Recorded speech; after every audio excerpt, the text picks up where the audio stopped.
Cool. Hello and welcome, everybody. We have a great guest. We have the professor of catfishing, as we should call him.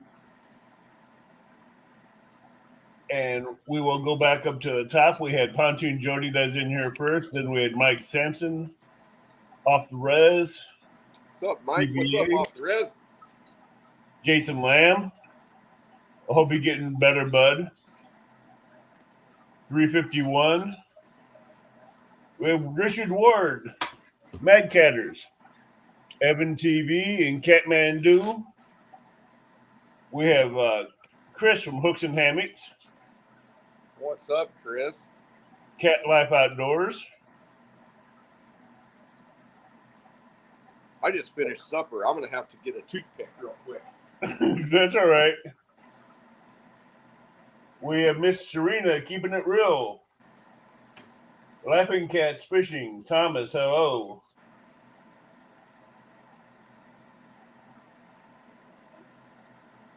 So, how's everybody doing tonight?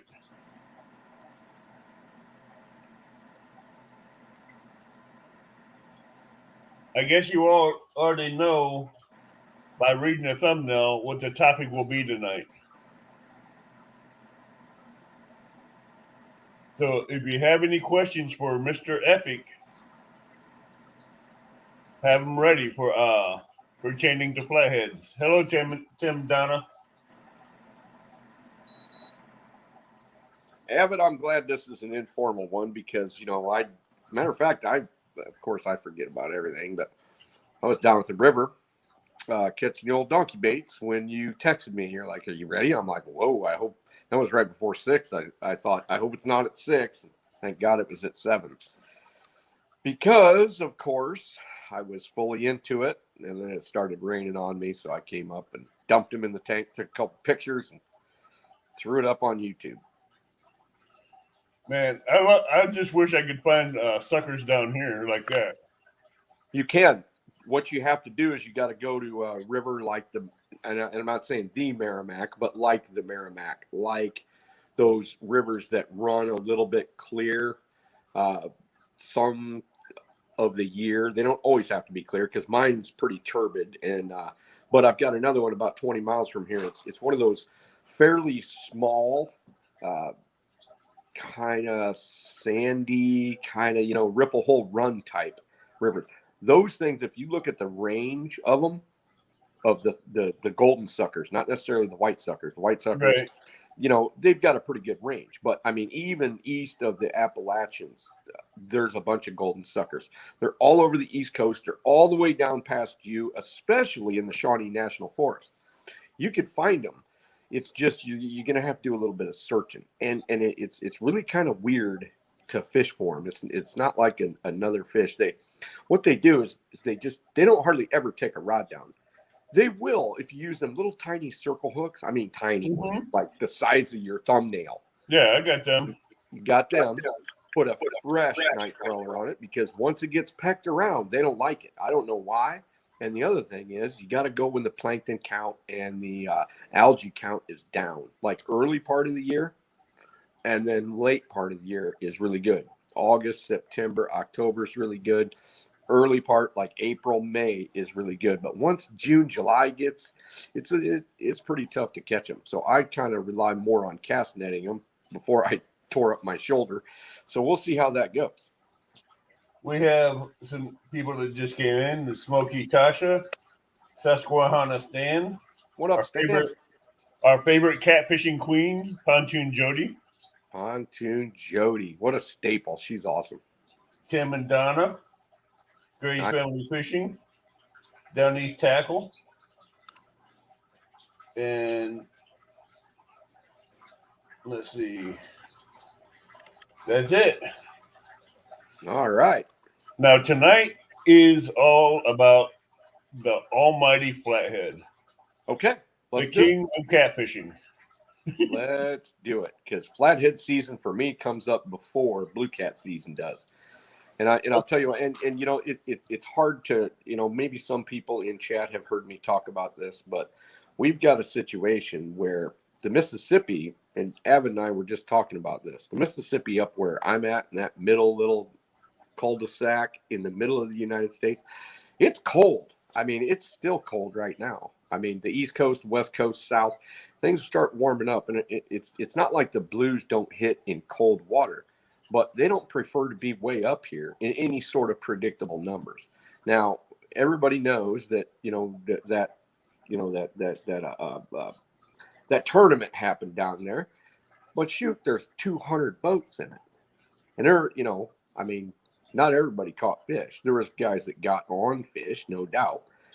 But for me to spend that kind of time and that kind of money on a maybe bite or maybe not bite, I've learned to not go down there in the early part of the season and waste my time, because when I go, I want to catch monsters. I don't want to 25s or 30s, fine, but I don't want to struggle for 2 days and spend $500, $600, $700 doing it, and then come back and go, man, we really beat the bushes. There's a lot of beating the bushes. So flatheads, let's start with flatheads. In my neck of the woods, my flathead fishing doesn't, and people are already catching flatheads in other parts of the country, but in my neck of the woods, really doesn't pay to go until about mid-May, and sometimes mid-May isn't really that great either, and it depends, because there's a bite window. That bite window will happen just 1 or 2 hours in a day, or maybe it only happens every other day or every third day. I've caught some monsters in May, no doubt. May 7th, 2007, I think. I hit an 82 pounder in about 15 foot of water behind a closing dike. It was really pretty darn cool. But the day after, terrible. We didn't hardly get a bite. It wasn't like we were just throwing around and searching. I mean, this was known flathead areas that I've done really well in at that same period on certain days. We're talking about basin holes with slower current. We're talking about current breaks. We're talking about even the wood cover that I talk about, being able to target the front side of it. Throwing everything from live baits to cut bait to fresh moon eye to shad to live shad, all that stuff. And it's very, very unpredictable. Now, a guy, if he's got time and he has the inclination, go. But usually I don't really start firing up on the flatheads in my neck of the woods until about the last week of May. But by then it's all, I mean, it's, average 10 fish a day. I'm not saying I catch 10 fish every time I go in May, but there's been times when I've caught 15 in a day, from 10 pounds up to 50, 60 pounds. Now, a little bit later in June, it's a little bit more predictable even than May, because by then the water temperatures are up. They're on the pre-spawn situation, and there's certain cover that they'll inhabit so that they can attract females. So that's about, I'm not saying it's easy. Flathead fishing is never easy, but it's a lot easier than trying to take a guess where they're at, especially if the water's low and there's no current on that, on the sides to where that wood that's lodged there has enough current on it. Then they just go out the main channel and lay around. And that is a little bit frustrating. That's more like what you see on the Tennessee, where, they're fishing for blues with skipjack herring, and in 30, 40 foot of water, they're catching flatheads. And they get into one area and it's got a bunch of flatheads, but, a lot of the areas just really don't. Jason says that he has to stay up past his bedtime to listen to Epic about flatheads. Awesome. And really, I wish I would have came up with those lights a long time ago, because I know that it just would have been a more pleasurable experience than going fully dark in 15 foot of water all the time and wondering if you got a bite or, all that stuff. Because if I could have had those donkey lights, years ago, I believe I would have missed less fish too. Oh, yeah. I just found one. I had one left that's not on a rod in my pocket. Hold on, I might get it. All right, while you stepped away, I want to say hello to Mr. Gadget, Annette Morgan, Catfish Fever and Outdoors, Some Old Man, Well, I Andy, set it down in the garage. Whiskers and Stripes. Hello.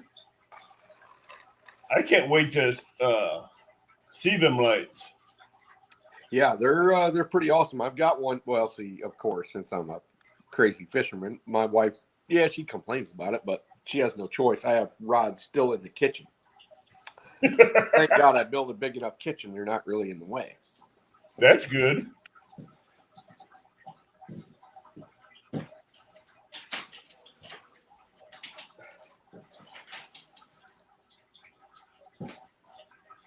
Hello, Chrissy Brown.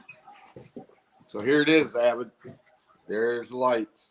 Ooh, This those are one is nice. actually, I think this one, well, this is one of them Shakespeare Tiger rods.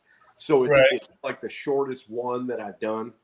What? But it's That's still, about like a 6 or 7 foot rod. yeah, it's like a, well, it's, I can check, I suppose.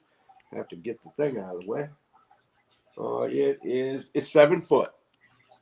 I thought so. Yeah. Let me turn some lights off here. Hello, Cat Life.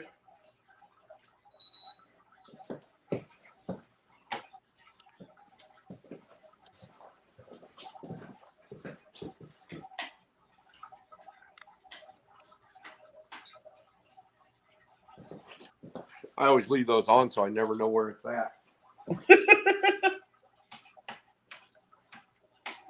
There we go. Wow. There it is. Now we got the darkness. Look at that. I mean, Those are nice. and you can see them forever. I mean, if it's dark, you can see them. You can see them for 300 yards. Well, down at the Kaskaskia, New Athens or the Lock and Dam, Yes, those will really show up really bright. they will. They will. And I finally got them to where they're waterproof, and so is this. Here, let me turn some lights back on.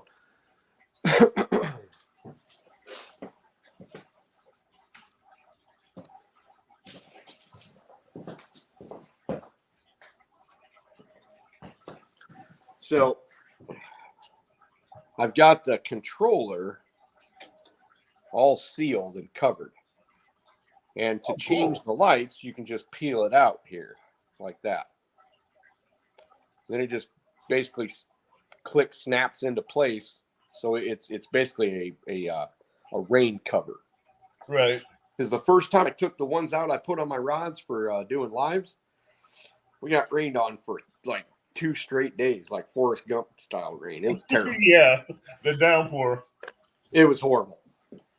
For two days, and not only that, it was cold, and we were flathead fishing in Wisconsin on the Mississippi, and we caught some flatheads, but man, did it shut some bites down, because we really fished some really premium cover, and you couldn't catch any flatheads on the heart of it, but you could catch them on the perimeter, so that lets you know.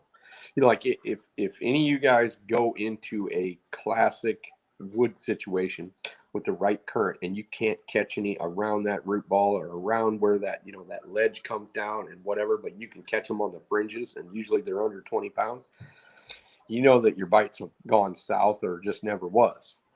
Because, you know, normally if you're in that situation, and I don't care if it's 7 foot, as long as it's not too clear water. Like I don't imagine flatheads hanging out in 7 foot of water on like the Tennessee or the Kentucky River or anything like that. I think they're hanging deeper. But if you're in a fairly turbid river and you are near the main channel somewhere, and you know, if there's wood associated with that and there's current kind of moving into it, there's going to be flatheads, especially in the pre-spawns. Oh, yeah. Yeah. I wanted to just say hi to our friend Sogo.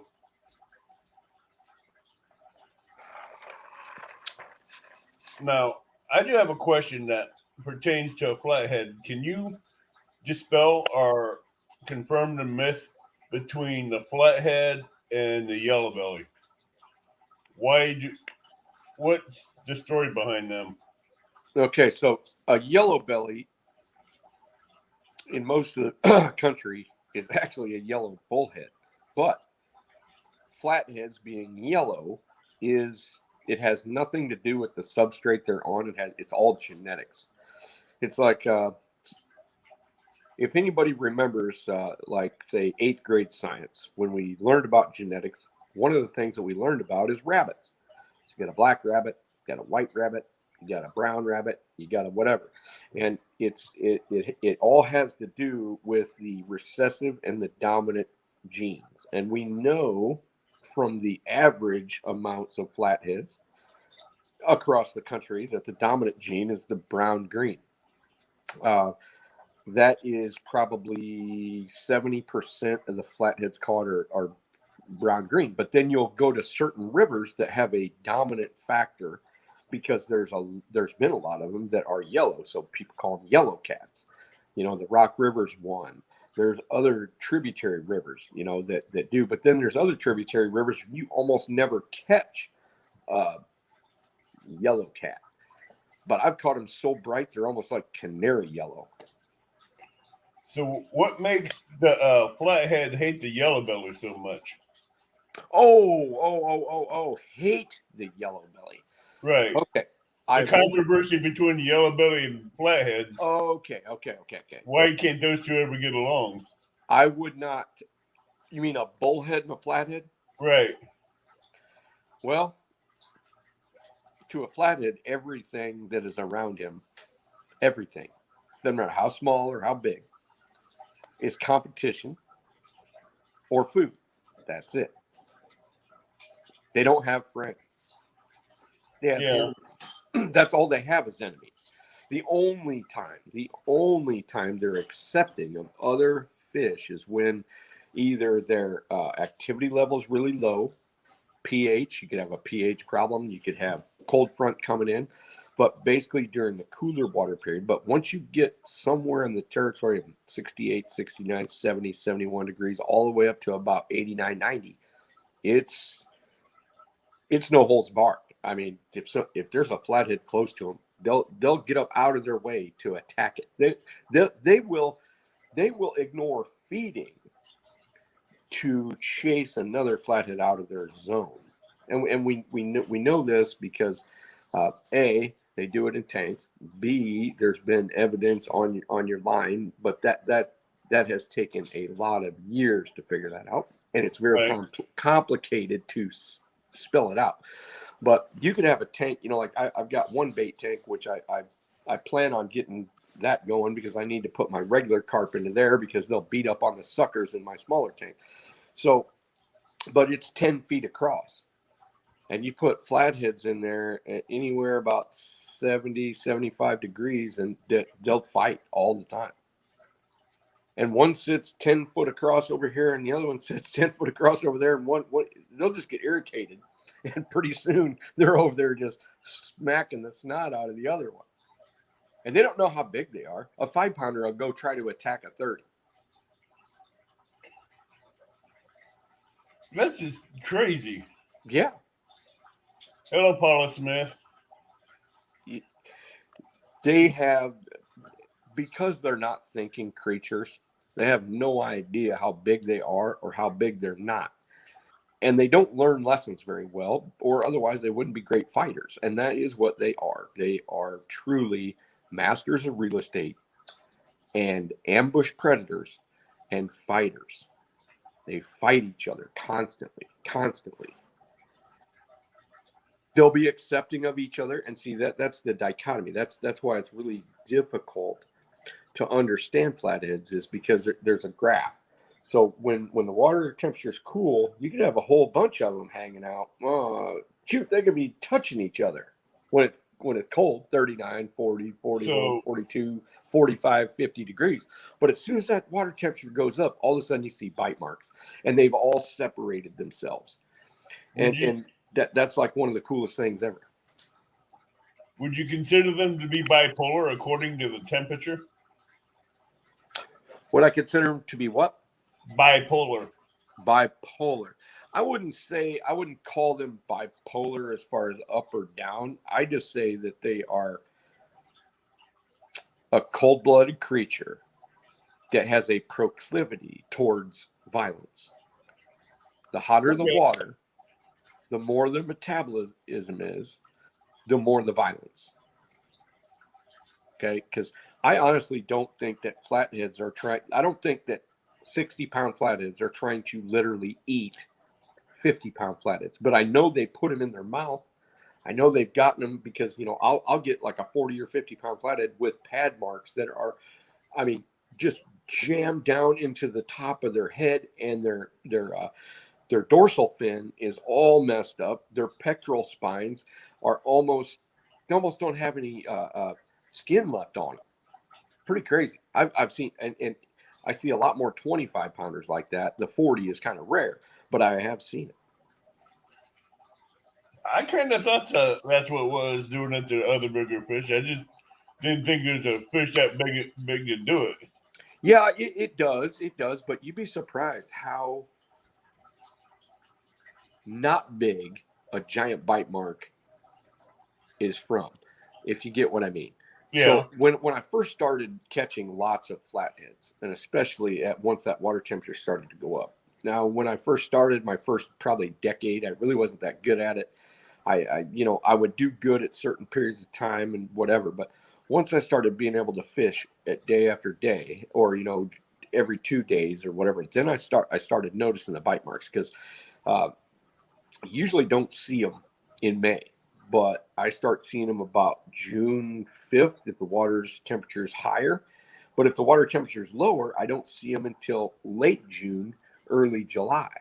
And see, that's something I've been able to put together. I'm like, why aren't I seeing bite marks on this? Well, because the water's only 59 degrees, and we've had years where June is barely 55, 58 degree water. We have Paula Smith in here. We have Corn Fed. We have Fishing with a Squirrel. Solo Texas Adventures. Welcome. Whatever, everybody. And Dale Hayslip. Dale Hayslip. Awesome. So overnight, the flatheads will come out of their hiding spots to feed. They will, but if they don't have to, they won't. It's kind of counterintuitive. So you would think that flatheads always go as soon as it gets dark. They come out, and I would say that is it's about a 75% that they do in the warmer period. But if they have enough food coming to them, if they're set up in the right real estate, and they've kicked everybody's ass out of there, and it's got a little shelf, and maybe it's got a little bit of a contour that comes around, and shad are kind of swimming in and swimming out, they don't have to move. And I know this because there's been times when right before dark I think, okay, am I going to have to ambush these things at a feeding zone, or do I stay where they've been all day? Because I'm catching them in these drops in 12, 13, 14, 15, 16 foot of water. And I've got baits thrown up shallow. And I've got baits thrown in 13, 14 foot, and then off the main channel, possibly 16, 17. And I start noticing where the fish are coming from. Now, if you're only catching one or two flatheads a trip, that's really difficult to even notice a pattern like that. But if you're catching 13, 14 a day, 10 a day, something like that, it makes it a lot easier. So do they come out at night? I know for a fact that the light change gets them to at least investigate if there hasn't been bait fish coming to them during the day. Now, one thing about June on the Mississippi, night bite's terrible until you're in mid to late June. Early June, late May, you might as well go home because they've already fed during the day. And I could prove that by starting out at 8 o'clock in the morning, doing a great situation. I have more spots than I can fish in 3 days. More targeted spots because I've been fishing it so long, and I've formed the milk run. And I know what it's looking like, and so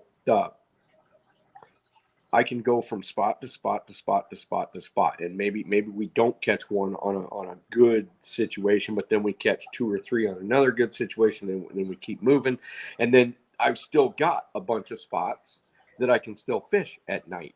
And sometimes the night bite's terrible. I mean, terrible. Now, does that mean that they're still there or have they moved?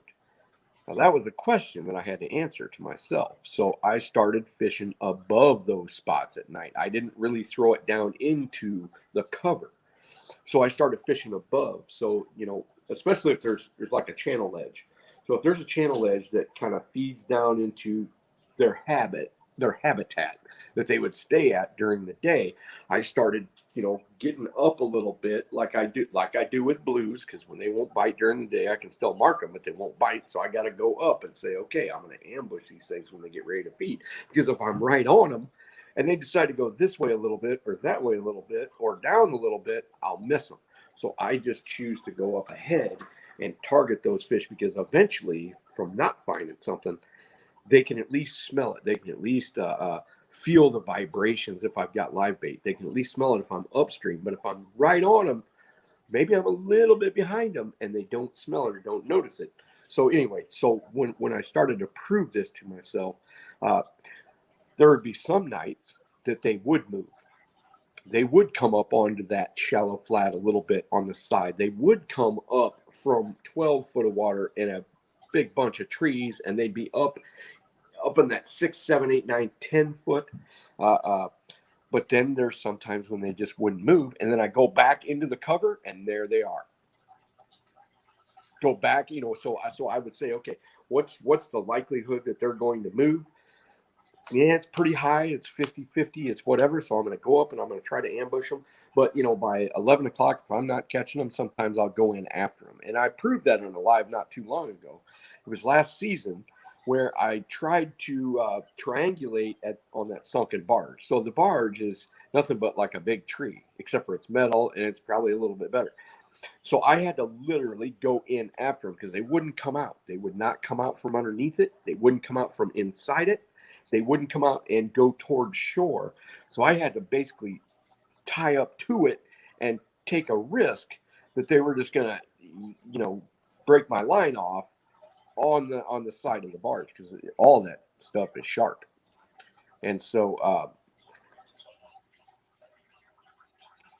I could probably talk another 2 days about weird things that have happened, but luckily I've been able to decipher between what's an event, a weird event, where it's just great guns. I catch 50 in a weekend. I fish 8 hours a day, 50 flatheads in a weekend.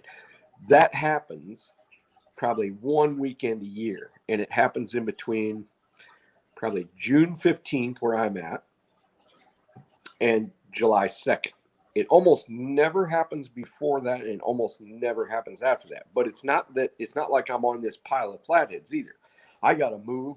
I need 50, 60 baits a day, because I'm gonna lose some. I'm gonna have some killed by flatheads. I'm gonna have some, that just, it just is what it is. So, during that period of time from June 5th, 6th, 7th, I've literally pulled into one spot in early June before and caught 6 fish from 40 pounds to 60 pounds, with the average mean being 50.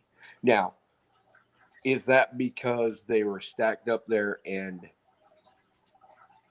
not fighting? No, they were fighting, but they were jockeying for that spot, and big ones were holding a certain spot. And the satellite, when a satellite fish is 40 pounds, you're in a highly competitive situation. So I just hit it right. I just hit it right to where we had fish moving from downstream up into this thing. We had most likely big males that were dominating the area and big females that were coming in. So, I mean, it was absolutely incredible. Okay, now here's a question that I don't know if anybody's ever asked. Someone finds a spot where there's a lot of flatheads, and they hammer them and pressure them. Do they leave? Do they shut down? Or do they just back off and not just go into survival mode? So whoever asked that question knows They must be pretty skilled at flathead fishing in some sort of way, because you wouldn't ask that question unless it's happened to you. And and I had to literally let spots rest for at least a minimum of 3 days, because the first day I would fish, let's say I fished 15 spots and I caught 10 fish. If I fished those spots again the next day, say I had another group of customers, it would almost never be as good. And the third day, if I did it again, it would be almost non-existent. And it's not that they leave. Flatheads do shuffle, but usually if your population is big enough and you have only so much awesome habitat, they're going to be there. But you sting them up, and that is one of the reasons why tournament anglers don't like to fish for flatheads very much, because they're picky and unpredictable and all that stuff. But what they're not doing is they're not seriously understanding flatheads. If you seriously understand flatheads, you would have no problem targeting them in a tournament, except for the fact that everybody else is out fishing for blues and they're, dragging and drifting and what's that, bumping and whatever. And there is more big blues in any body of water than there is big flatheads. There's no doubt. Except for if you get out of blue cat territory, which up by me, I'm way out of blue cat territory. No, you're just in flathead territory there. Yep, flathead and channel cats. Yep. So there's a question: if flatheads were to move, what range would they move? How far would they go to find another spot? Okay. Usually they don't move far, but there have been radio telemetry studies where some of them move a pretty good distance. But usually, if you think about it, flatheads are low-geared creatures. So for most of the year, they're not going to move much more than 200 yards, actually, unless they have to go from one spot that is acceptable to them and then find a new spot. Then they may move for several miles. But they don't, at least where I fish and where the studies were done, okay, they don't seem, and what they did is they put radio telemetry in their stomachs and watched them for days. So you got the little blip on the screen and it says, okay, this blip, here he is, he's at home, and he moved 30 yards and he sat there. He didn't zigzag and look for fit. He just went from one spot to the next spot and sat there. Went from another spot and sat there. And by morning, he was back to his home area. Okay. Now, I wish they would have done the study with minimum size of 40 pounds and above. They didn't do that, so they had some 20s in there. They had a 15, they had a 40, and they had like a couple 50s. But because I really do think that the older fish get, even though I always say that flatheads are untrainable and unteachable because they're so primitive, but still, they still have, the things that happen time and time and time again, after a while, they're going to show a proclivity for doing the same thing. And we know that with angel sharks. We know that with all kinds of fish that aren't really all that what we would call intelligent, but yet they're so skilled with what they do from the time that they're born, because it's it's instinct, and it's instinct driven by millions of years of evolution, or however you want to say it. God created them to be a certain way, to fill a certain niche, and that's what they are. So the flatheads are the king of the catfish. I know that. They're very primal when it comes to their territory. They are. So what else can you tell us about these mystical beasts that's so hard to catch? That if you could imagine what is in the water by looking at it with your sonar, feeling with your lines, they love edges. They love anything that blocks current, bridge abutments, trees laying sideways or even with the current. They will move or sit there to have. So if you think about it, a flathead, of course, has got this giant mouth. What does he want more than anything? A flathead wants more than anything to not do anything, but eat occasionally, fight a bunch, and make little flatheads. So if you can think of your areas that you like to fish and narrow down the places that would be difficult for a flathead to live or easy for a flathead to live. So you got to think of comfortability. You got to think of current. You got to think of depth, acceptable depth. It doesn't have to be super deep. But if it's super clear all the time, yeah, they're not a big fan of sunlight. So you got to think overhead cover. You got to think the right current. It's too fast a current and they don't like it. Too slow a current, they don't like it. They like the wind in their whiskers, if you get what I mean. Right. You know, they like having that current just flowing across their whiskers. Sure, because it sends them signals. If there's no current, they're not getting any signals. Now, if they don't have any choice, fine. You know, they don't have any choice if they're in a lake.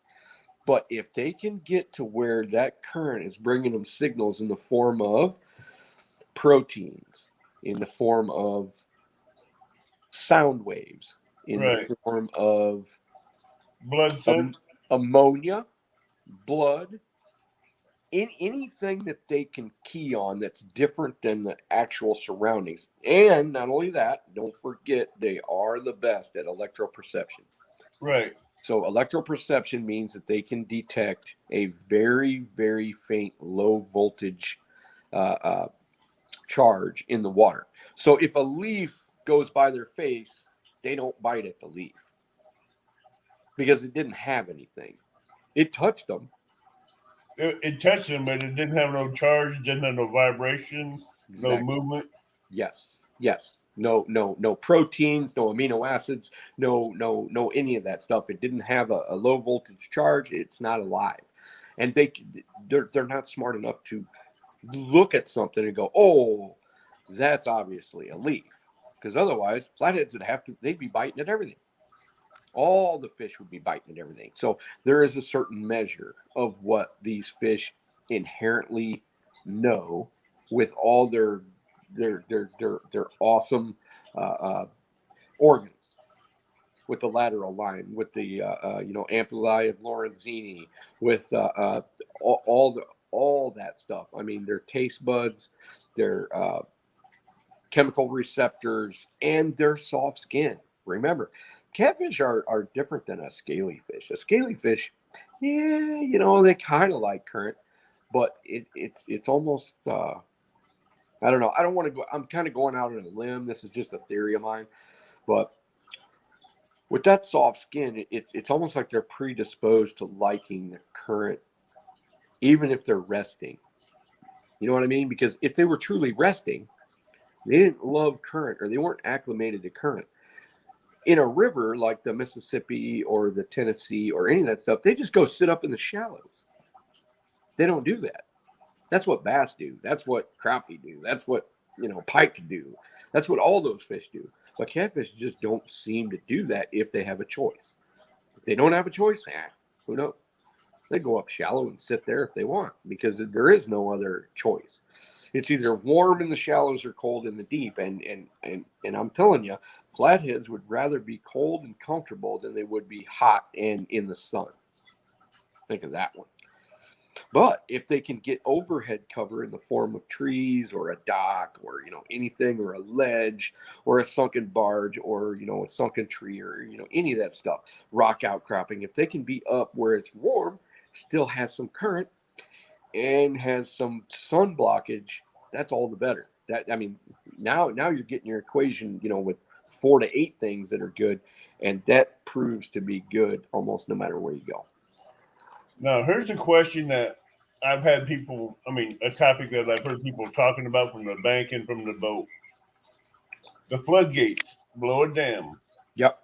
Would big cats, flatheads stay underneath there for the food that's coming out of the spillways, or would they be farther down? Remember one thing about flatheads. It's not they could care less where the food is. They don't have the ability to decide, hey, there's a bunch of food here, so I'm going to hang out here all the time. What they will decide on is that the area has got the right current, the right depth, and the right cover. And it just so happens to coincide with bait fish. They'll stay for a longer period of time.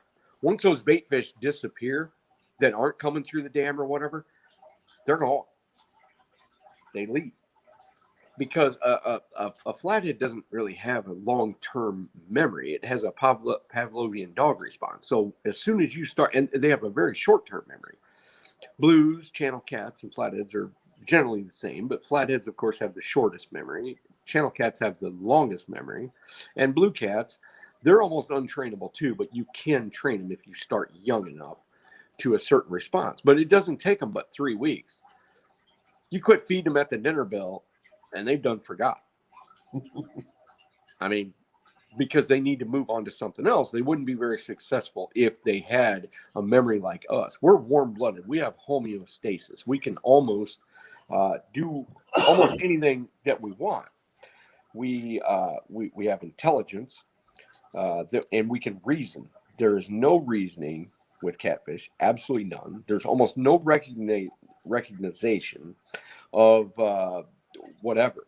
They almost know no danger either, because what are they? They're top predators. Right. They're the baddest ass fish in the water, no matter where they're at. Whether it's South America, whether it's Europe, whether it's North America, doesn't really matter. It doesn't matter if it's Iraq in the desert. They're the baddest ass fish that there is. So they're not. I'm sorry for laughing. They're not afraid, and they're not very wary either. Jason made asked a question. He goes, Tim, when are you going to take me out and teach me how to fish? Ha ha. Was that Jason Lamb? Yeah. Well, I don't know where Jason Lamb lives, but I mean, he lives up close by you. He's closer to me. Yeah, he's closer to you. Well, when Sean and I start fishing down there, he can certainly get a hold of me on a live or get a hold of me on a chat, and we'll see if we can't hook up. I mean, I can't make a whole bunch of promises, but I can try. I will say this: with the pictures he sent me, he's following in your footsteps, catching some big flatheads up there. Yeah, that's awesome. And he does catch some big blues too. So, well, collaborative minds, and I have fished with a lot of people, and you know what? I should say this too. This is, I mean, yes, I've figured a lot of this stuff out myself, but I have been able to glean some information and be able to tailor it based on guys that were doing things in different waters than I was, or even the same water, and say, I am against spot hawking. I don't like that.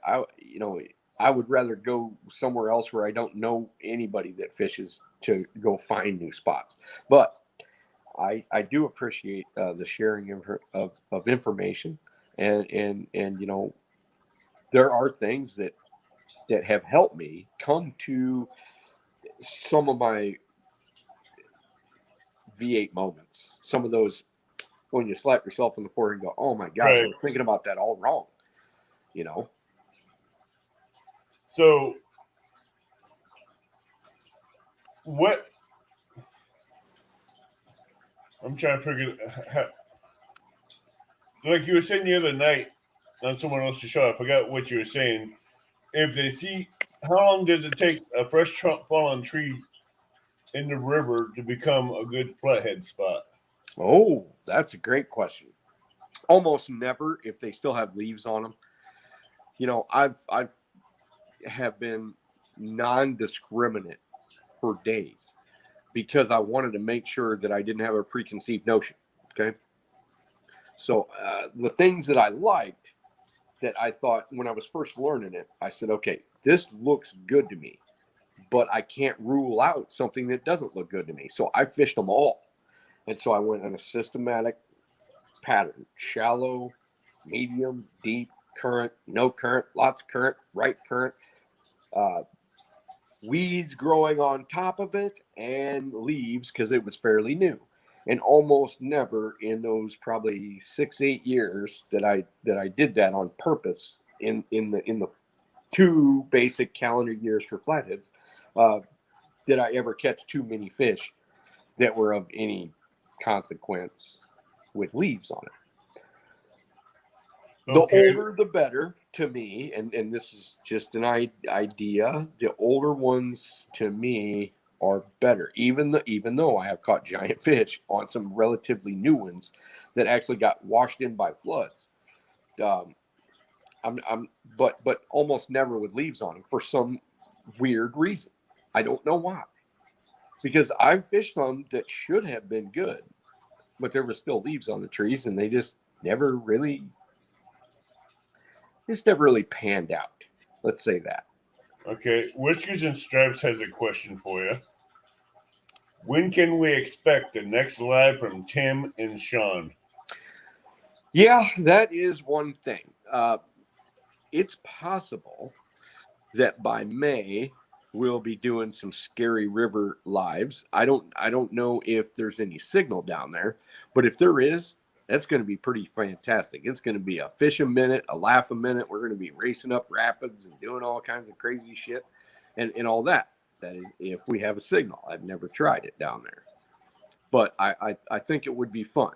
And then it'll be to flathead season. That'll be late May to probably July 4th. July is pretty horrible around here. Either we're going to go north up into maybe upper Wisconsin, middle to upper Wisconsin, maybe even lower Minnesota, because July, that is when the flatheads are like fully on the spawn, on the beds, on the whatever, and it's pretty miserable. But we can go north, and the spawn hasn't happened yet. It's still pre-spawn in July. By then, we pretty much by first weekend, at the earliest, late July is when we start doing our donkey bait thing south. Late July, August, September, October. That is the big catfish season down there. Now, we could go down there and we could do lives, and we could maybe catch a big fish, maybe not, because the population is slimmer. And it also depends on the river. If the river gets flooded, big blues do not like to come up. Oh, yeah. They like that lower water. I'm not saying dead low, but I mean that low, nice flow. And then they start congregating in those areas up farther north than they do just hanging around down south and all spread out.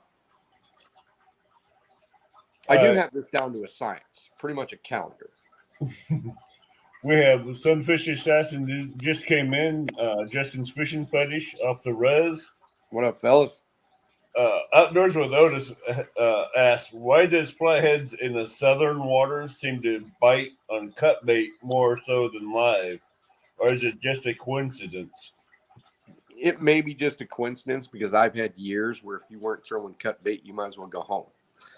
Now, I'm not saying that I didn't catch any on live bait in those years, but I'll bet I caught less than 20% of my fish on live bait and 80% on cut bait. But it's almost a perfect storm.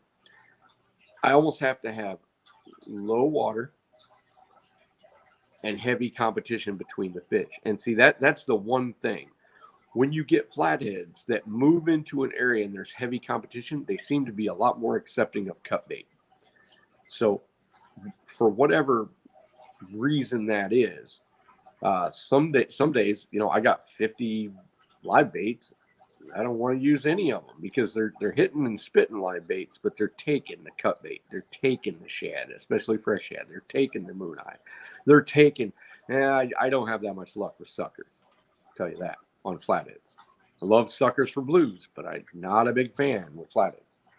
Okay, Now in some parts of the country, they're awesome for flatheads, but my part, they don't seem to.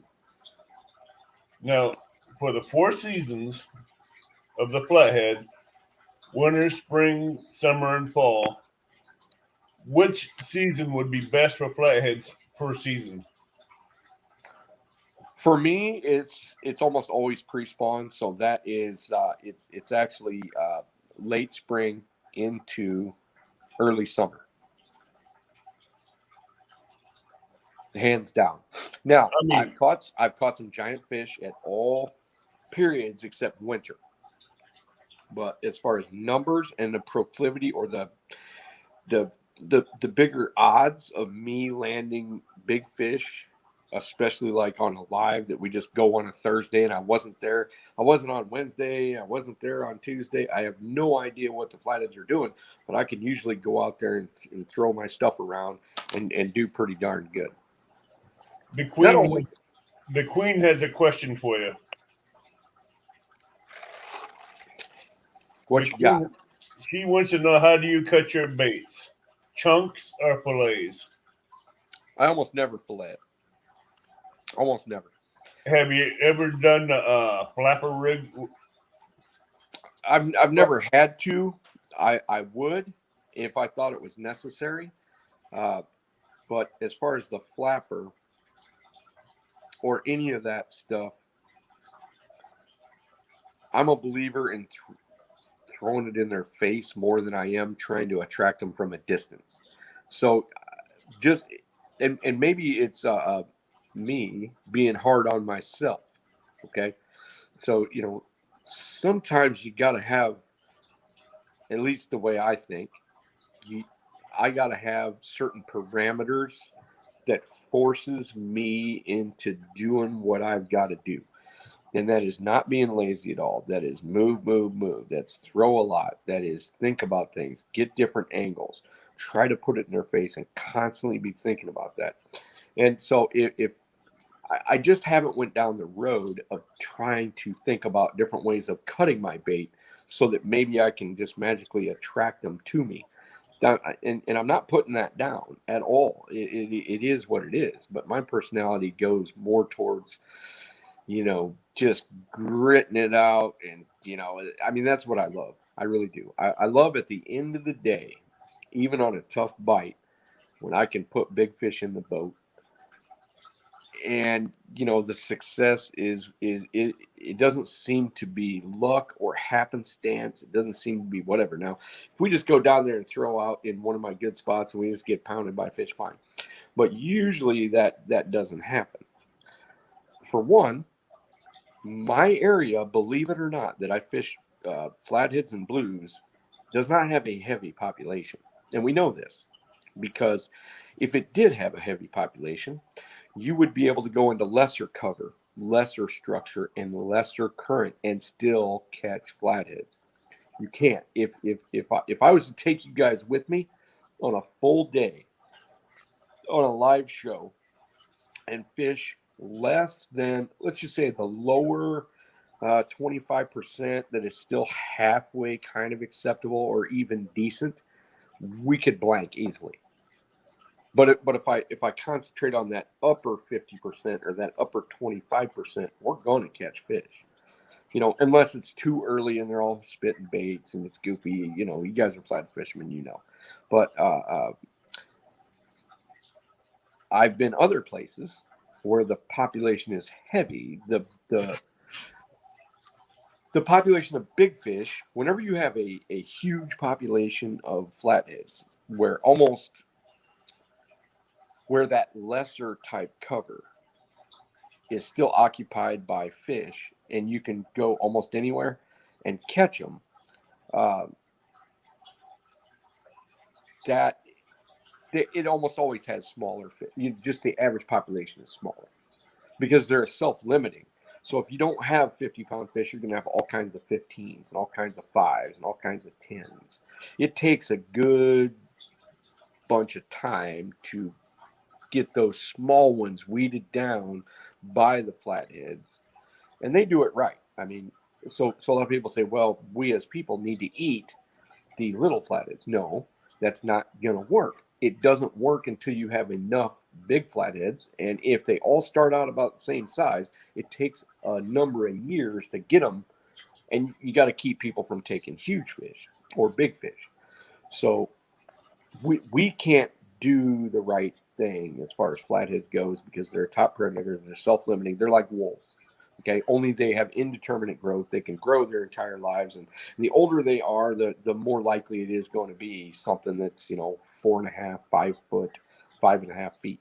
But that's in my experience, it just takes 60, 70 years to get them truly that big. All right, Epic.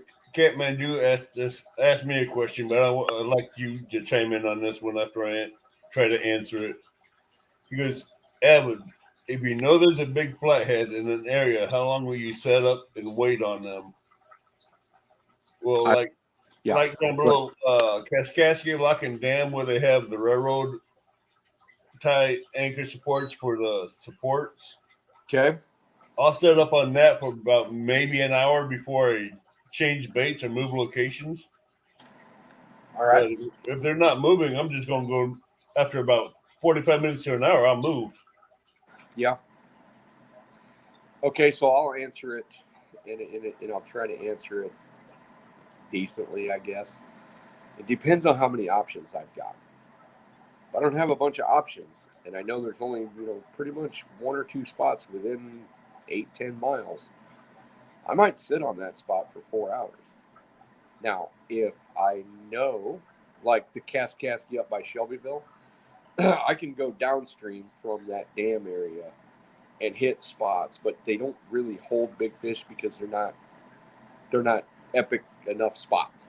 So basically, when you get fish traveling from that Lake Carlisle all the way up about Vandalia, they they'll stop occasionally in a little spot or whatever, but they basically just empty up into the dam. And I actually did see the biggest flathead I've ever seen below Shelbyville because the water's pretty clear. Saw it during the day. Blah blah blah.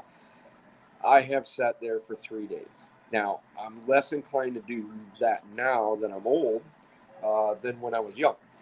But when I was young, yeah, I might sit on a spot for 3 days.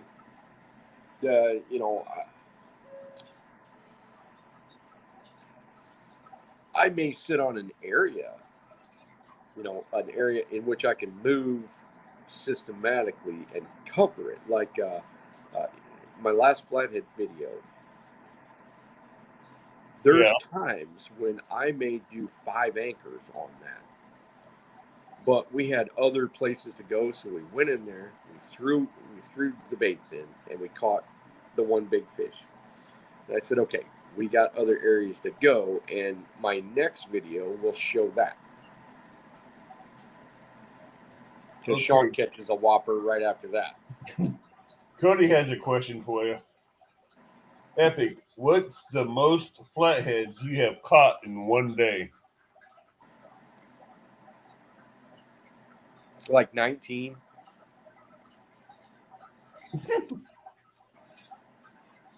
I've only caught one in I one caught day. 30. That's just by luck. Avid, I got lucky on one spot. It was that period between wintering and when they're starting to wake up, and I got onto a cut bait bite in one spot and caught 13 in 2 hours. Now it wasn't that I just threw out the back and they just kept coming. I had to reach out for them because they weren't moving, so I had to constantly keep throwing and keep dragging stuff around. But I caught 13 in 2 hours on that spot, and that bite window it only lasted 2 hours. Yeah. I spent 30 minutes before that till I realized I needed to range out a little bit more and I needed to throw cut bait because I had some bites on the bluegill. Dumps, but not very hard, just dump like that, and they were wide marks on the bluegills. They were like an inch and a quarter wide, so I knew they were big. They weren't small, and it wasn't curved; they were straight across. So I knew I had to start throwing around, and once I got it close enough to them, and that's the thing, you could throw out. If you didn't get bit in 5 minutes, it's not going to get bit for 20 minutes or 30 or ever. So I had to constantly pull stuff around and throw it kind of sideways and get it to find those little creases and crevices and stuff like that. I caught them on the cover itself in 20 foot of water, but I also caught some up about 10 or 11 because it kind of went down into 20, and then there was another side channel coming into it from the side, and there's no cover over there at all. They were just sitting in 8 foot of water as that current was coming down off of that 4 foot, down, dribbling down into that 8 foot, and they were just sitting there. And they ate. Blue Line wants to know what's the best water temperature to get for the flatheads to get out of their funk or the winter survival stage before they get out, move, and start feeding. I have to revise my earlier statement. I've caught more than 19 in a day because we caught 25 in 1 week. We caught 50 in 1 weekend, like 52 fish in 1 weekend. There's been other weekends where I caught 25 in 2 days, 12 and 12. But there has been those rare weekends when the current breaks, gathered fish enough. I was on enough fish that I'm sure it's 25, 26, 27 fish in 1 day. That's probably the most. I bet you could. Blue Line wants So say that question again, because I was still thinking about my erroneous statement. What would be the best temperature to get the flatheads out of winter survival mode to get them to start feeding and moving around? 52 usually 52, from 39 to 49, 50. It's kind of on again, off again. But by the time and it depends on how it comes into it. Like if it's 39, 40 degrees and it goes, it bumps up to, 46, 47, 48, they'll have a short period of activity. But if it drops back down real hard, then they go back into that kind of homeostasis. So as it goes up, they'll eat a little bit and then it'll go down. The one thing that's difficult about cold water and flatheads is that their digestive system is really slow in cold water. Okay.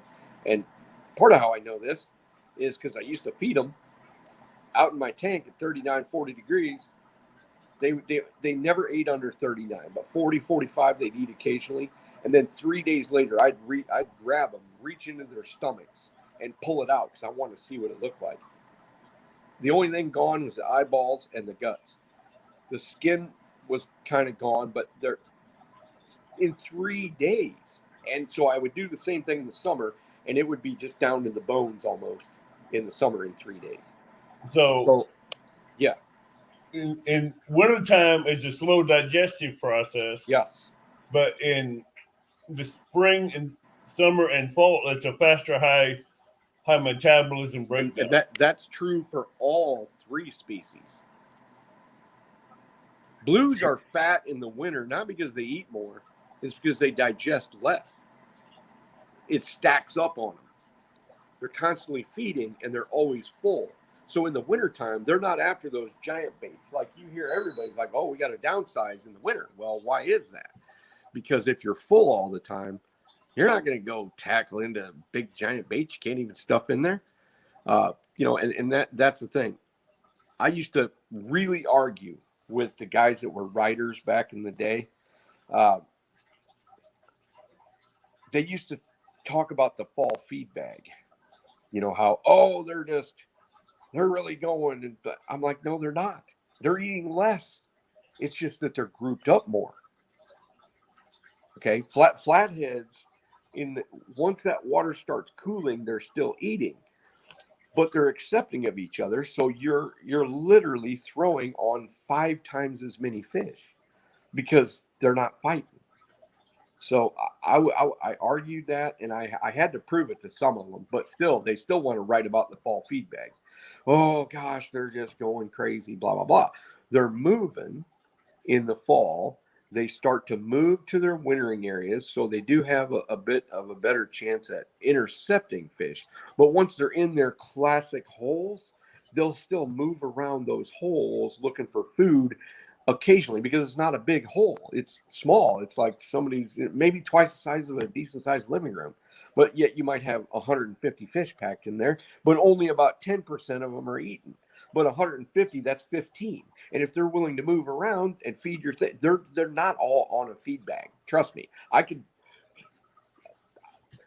wish I had the time. I would prove it with video these days because I used to do it before we even had video. But I could go out there, feed them, and then count every single day how many, in anything approach from 39 to 40 degrees or whatever, I can put 20 baits in there, and there's still going to be 20 baits in there tomorrow. There's still going to be 20 baits in there the next day. There's still going to be 20 baits in there the day after that. And then all of a sudden there's going to be 2 gone, even though I got 5 flatheads in there. All right, Jason Lamb made a statement. He says he caught 7 flatheads in 4 hours in one day in the same spot, and ain't happened since. Yep. All in the 20-pound range. Yep, I believe it. I mean, and that's why flatheads are such mysterious fish. That's one of the reasons, because of their low metabolism and their proclivity to fight each other when they are accepting of each other, which in the hot water period is pretty rare, but it does happen.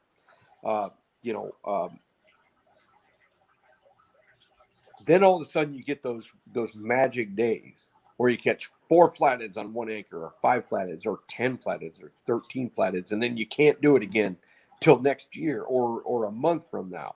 Now, I got to experience it more because I could fish every single day because I was a guide for quite a few years. When my expenses weren't so high, when my kids, were small, and now they're, they eat more than 2 horses, and it's pretty damn expensive. So I really can't afford to. I'd have to charge too much to guide these days, especially with the price of gas and all that stuff. Right. But generally speaking, I got to experience the things that people get to, as a weekend fisherman. There's a lot of things I would never. I'm a weekend fisherman now. There's so many things I would not know today if I started out as a weekend fisherman. And there's nothing wrong with that. You got to go when you can go, and you got to, be responsible about your, your professional life and your personal life and all that stuff. But, I've just been lucky in the fact that I could, in the beginning, I could run my life based on being able to go fishing. We had Don R just come in. Don R. Jay Foxhunter. And Patriot James from. What up, James? So, what's one thing that we do not, us flathead fishermen, do not know about the flatheads? Well, what's one thing you can tell us about them? Their scientific name, for one. Do you know what it is, Avid? No. Hylodictis olivaris. And it only has one relative. And matter of fact, the DNA is so far away, they can't even crossbreed them in a laboratory, to my knowledge. They can do it with,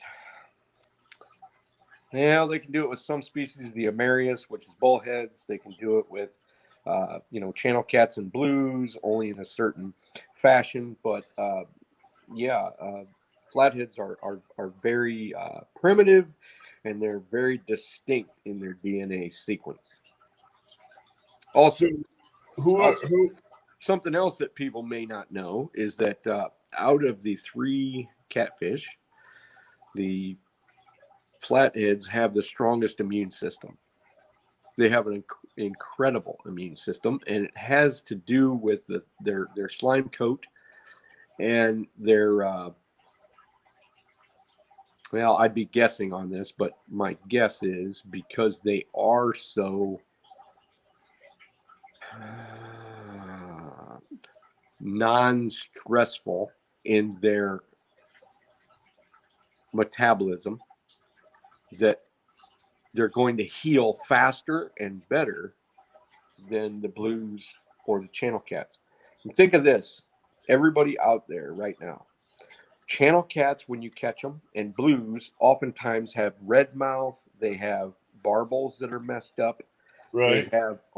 They have hole in the head, which is actually from too many nitrates and poor water quality. Flatheads almost never have hole in the head.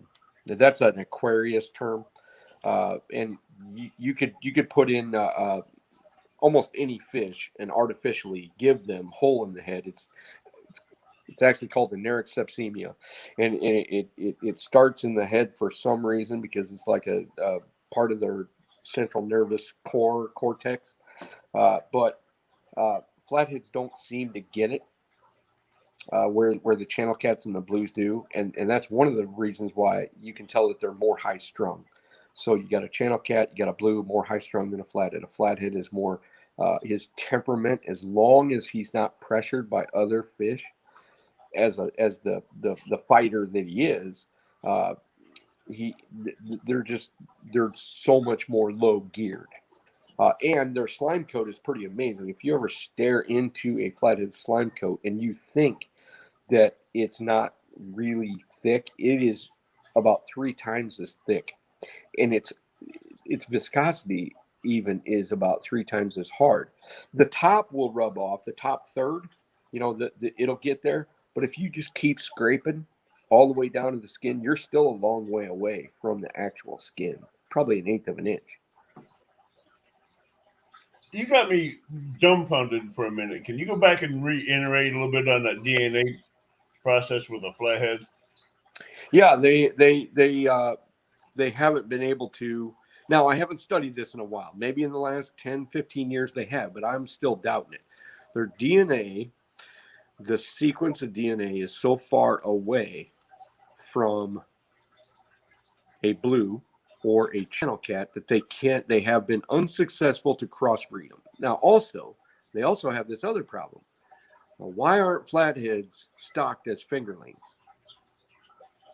Why? They never are, because they outgrow each other and eat each other before they're of size to be able to put in lakes.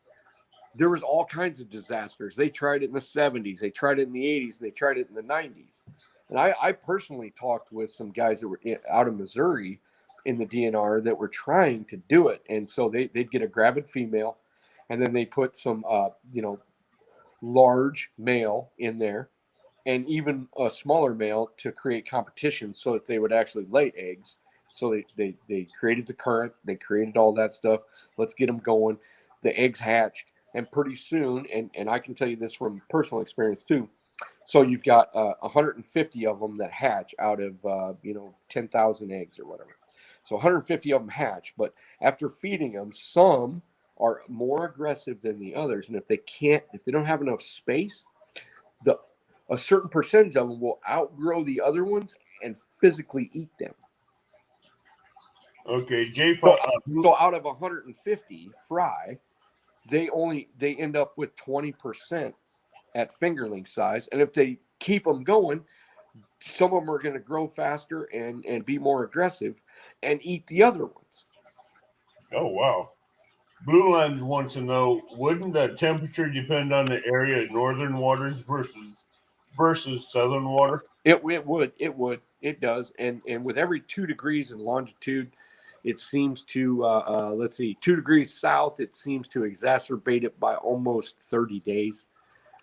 So you guys, I don't know where you're at, Blue Line, but a lot of the people that are down Tennessee, Kentucky, down there, and they're having success with flatheads, it's because it's already late May, as opposed to what I deal with. April 1 or, March 30th is like it is down. It's like our May 30th down there. So we have a 30-day lag, and the reason is even though we're as far as placed in the world, we are almost exactly even with, say, the Potomac, the James, all of that stuff. We don't have ocean currents coming in as far as wind warming it up. So we get that westerly wind that dips down out of Canada, hits half of Illinois, and then goes back up to New York all the time. Comes from the west, ends up, pushing, and then and why everybody in the South, Georgia, Florida, Georgia, North Carolina, South Carolina. One of the reasons why they get such good warm air coming off of the ocean and coming up from the south is because our prevailing currents that actually dip down and go up, and it pulls a lot of that air. I'm not a meteorologist, but as a fisherman, you kind of got to be a little bit. All right, we had Parker come in, Maurice Kaysen. We had Fishing with Steve Mosley. And Maurice Nice. asks, Epic, how you feel about using turkey blood? Fine. For fl- There was guys that I knew back in the day. This is like 1985, and they were actually drifting in Iowa on the Iowa lakes, also Indiana. They were drifting congealed pig blood, congealed blood, and they were kicking ass on channel cats. Blood, as far as that goes, is if you can keep it on a hook.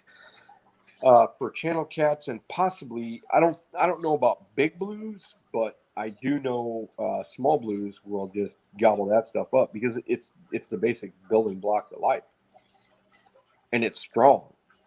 okay, So if you think about it, if a shark can detect 2 drops of blood in a square mile, you would think a channel cat or a blue cat could detect a few drops of blood in the size of an Olympic swimming pool at the very least. all right.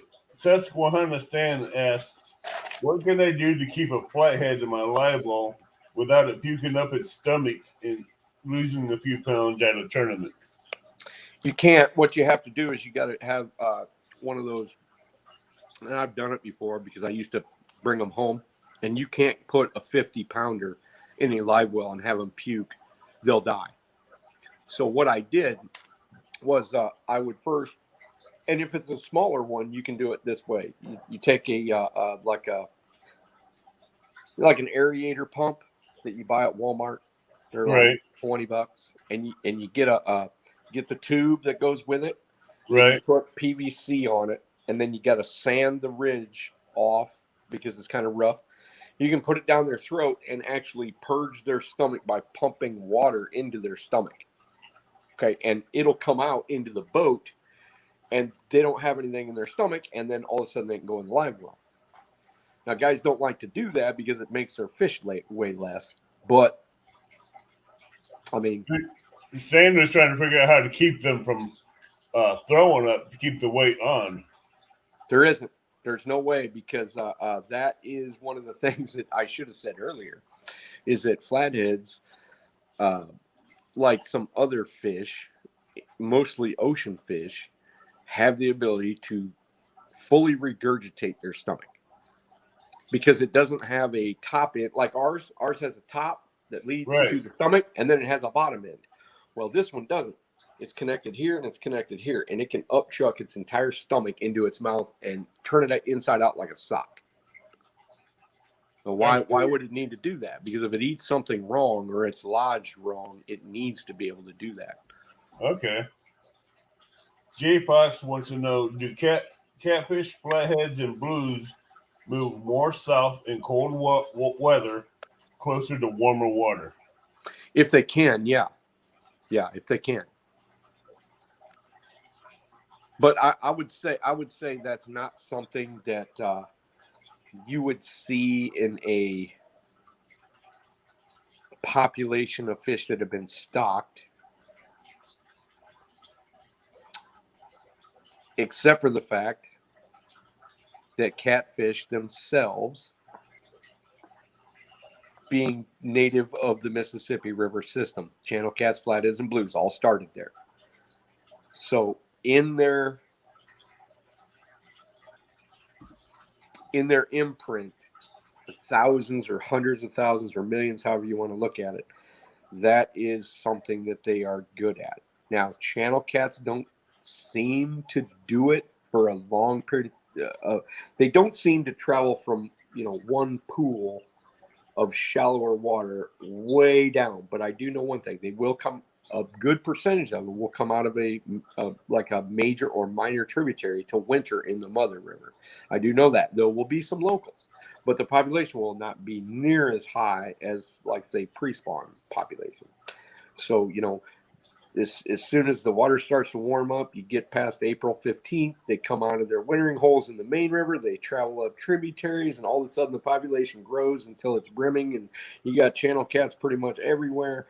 And then all of a sudden, when the water starts, well, after the spawn, most of them are going to trickle back out. But by the time it starts cooling, then you get more of them coming back out to winter in the main river. That's just catfish nature right there. Blues are big about that. Big about that. Even though they'll winter in rivers that have less current. Like a lot of people think that the Missouri has more current than the Mississippi, but it doesn't because it's not as deep. It's fast, but it's not heavy water fast, if you get what I mean. The atmospheres on a 25-30 isn't near what the atmospheres. A gallon of water doesn't weigh near as much on the Missouri as it does on the Mississippi. It sounds weird, but it's true. We had Brian B come in and Realville come in, and Realville is asking, when is the next epic whiteboard session? Well, that might happen in the next couple of weeks. I've got to do a giant furniture delivery here in the next week, and we're kind of under the gun. But maybe when I get back from that, I don't know. I still have to build that darn hen house. Okay,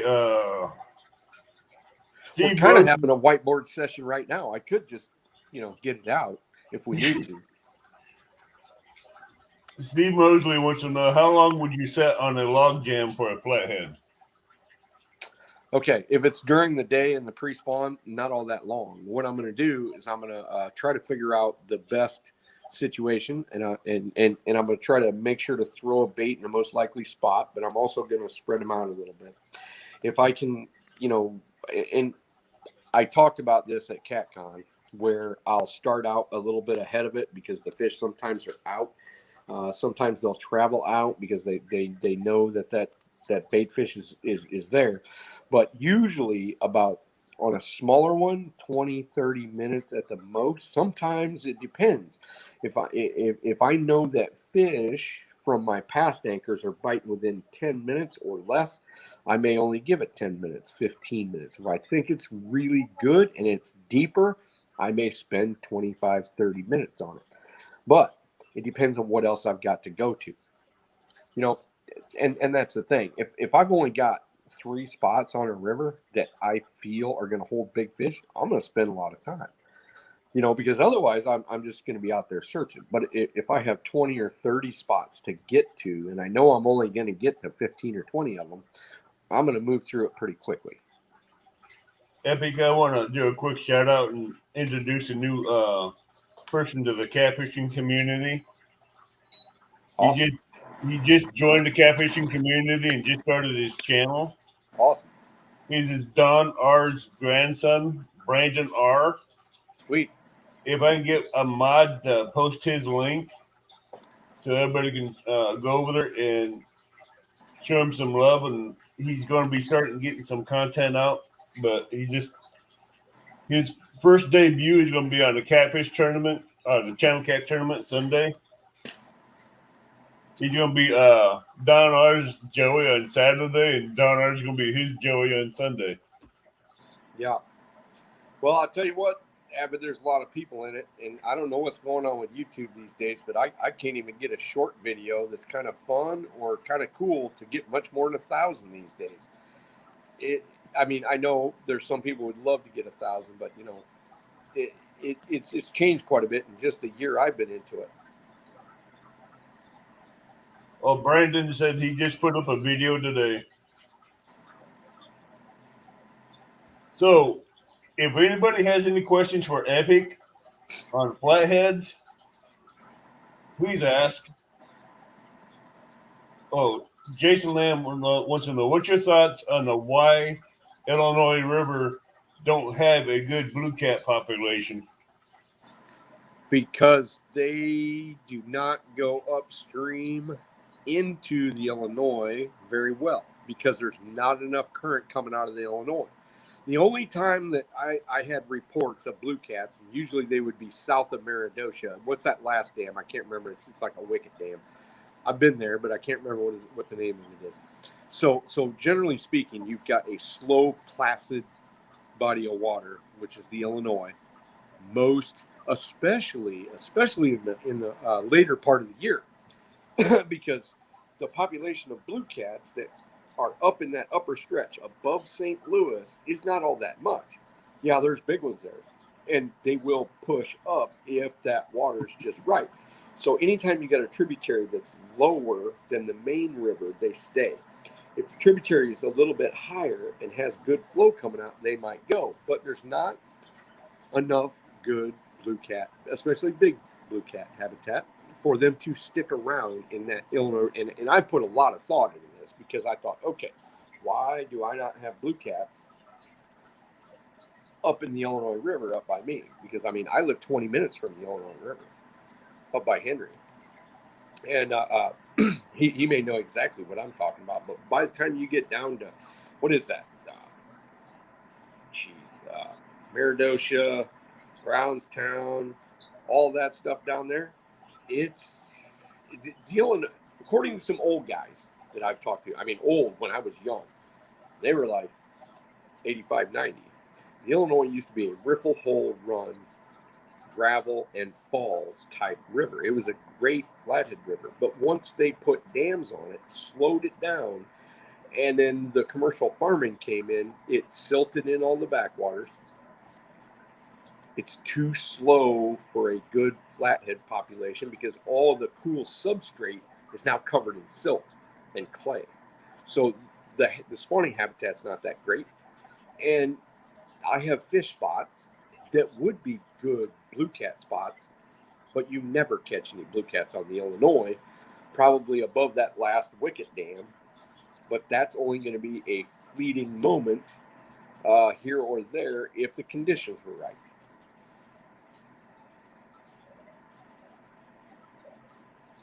Cody Robinson says he caught a 30-pound blue a couple years ago up in Pekin, Illinois. On the Illinois? Yeah. You know why that's happening?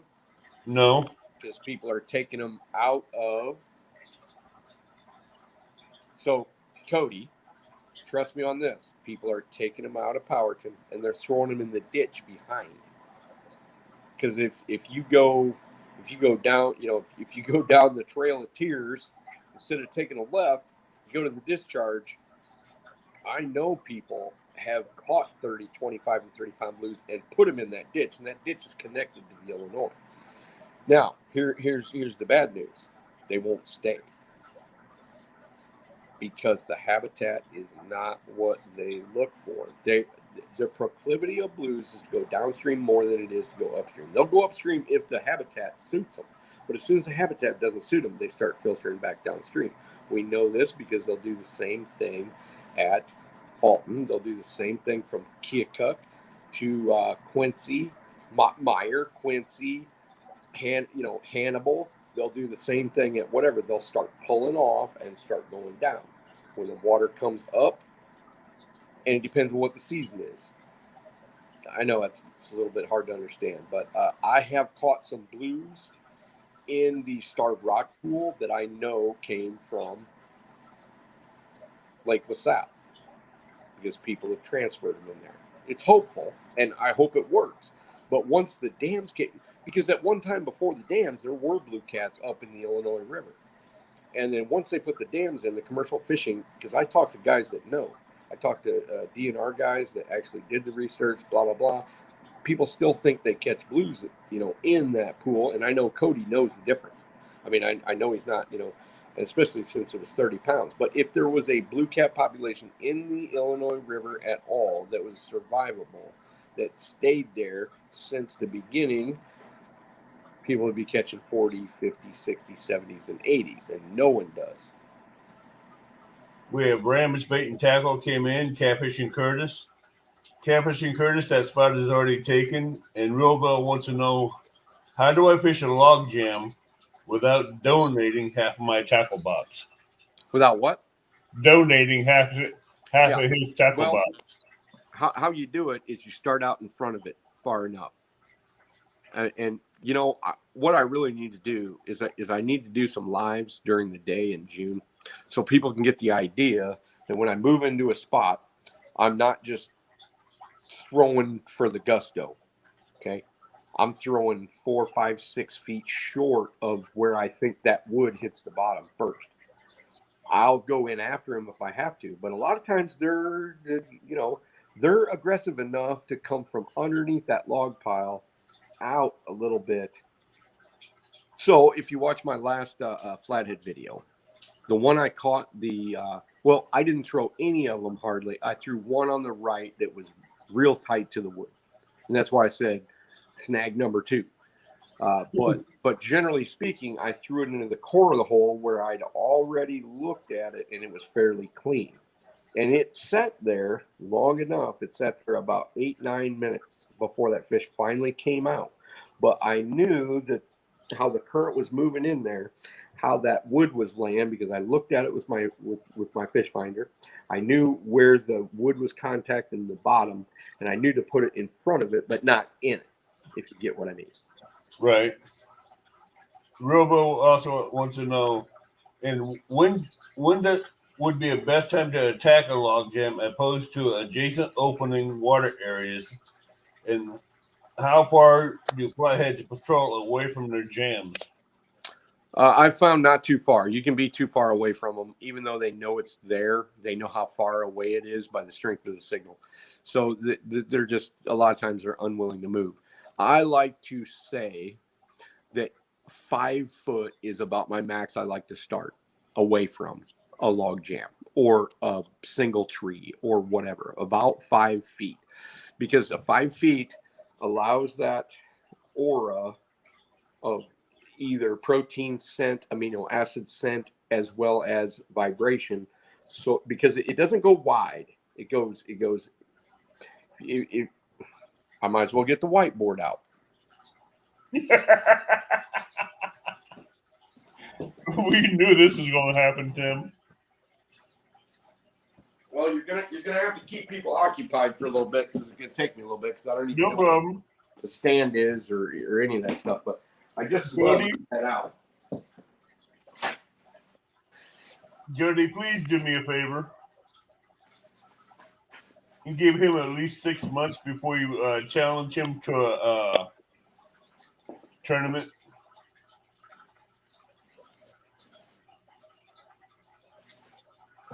Hold it. Jeremy wants to challenge me to a flathead tournament. Is that what you said? No, I said, Jody, please give Brandon at least 3 to 6 months before she challenges him to a side bet. All right.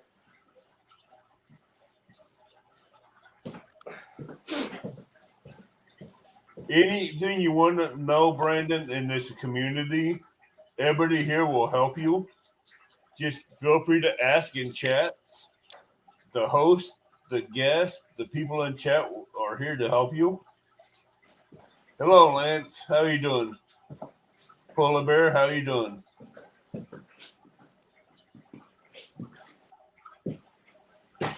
Polar Bear, Jody is not that bad of a person. She just likes to have fun. She is a flathead queen.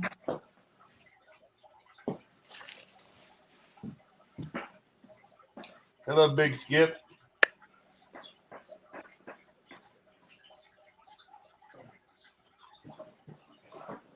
Yeah, I knew he was going to do that, Real Bill.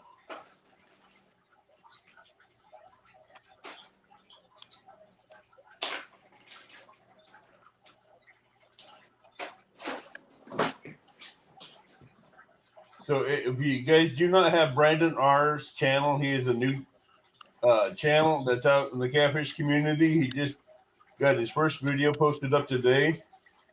If I get my mods to keep sharing him out and helping Lance get to his 500 goal, please share them both out. And let's help them get show Brendan some love.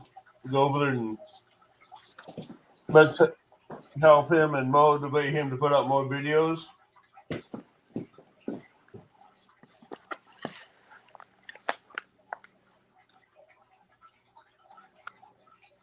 Central Valley, how are you doing? Mike All Irving, right. Polar Bear.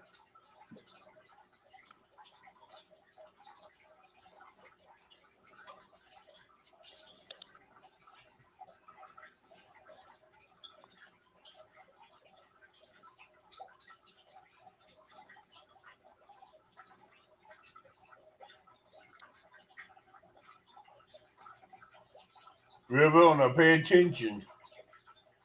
He's going to he's going to school you on how to do this. All right. Can everybody see that, or do I need to move it closer? You might need to move a little bit closer. I can barely see it.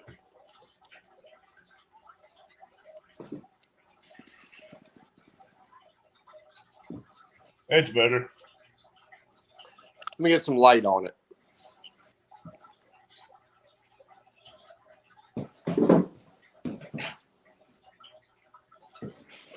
Hello, Big Skip. Nothing yet. Is that better? Oh, hold on. I'm going to put you on solo. Whoops. There you go. So here's my flathead here, and let's just say this is the bank.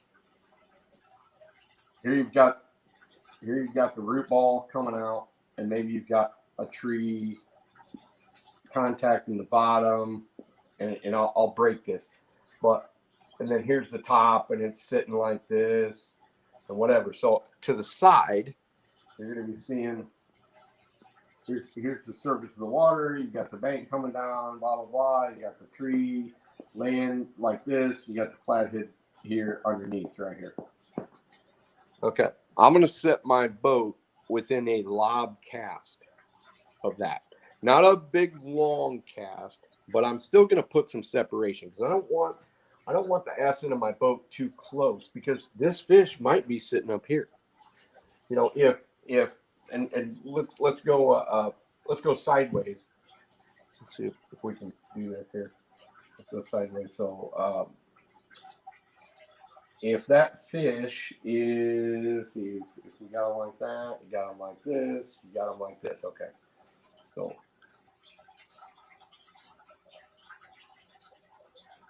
the tree's coming off the bank a little bit. Blah blah blah, and his normal position would be underneath this tree like this. Okay, but if he's active enough, he may sit up here like this. He also may sit with his chin positioned on this like that, because when little Johnny Baitfish comes along, oh boom, and that fish goes boom like this, and he didn't have to do anything. So he came out of his cover.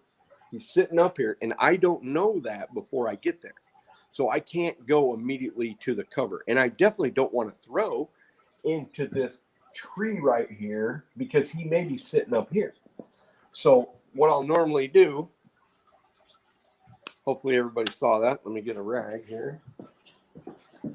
So you're saying that he'll put his bottom jaw right on that top ledge? Absolutely. Absolutely. So all he has to do is just open the upper mouth and just suck it right in. Yep.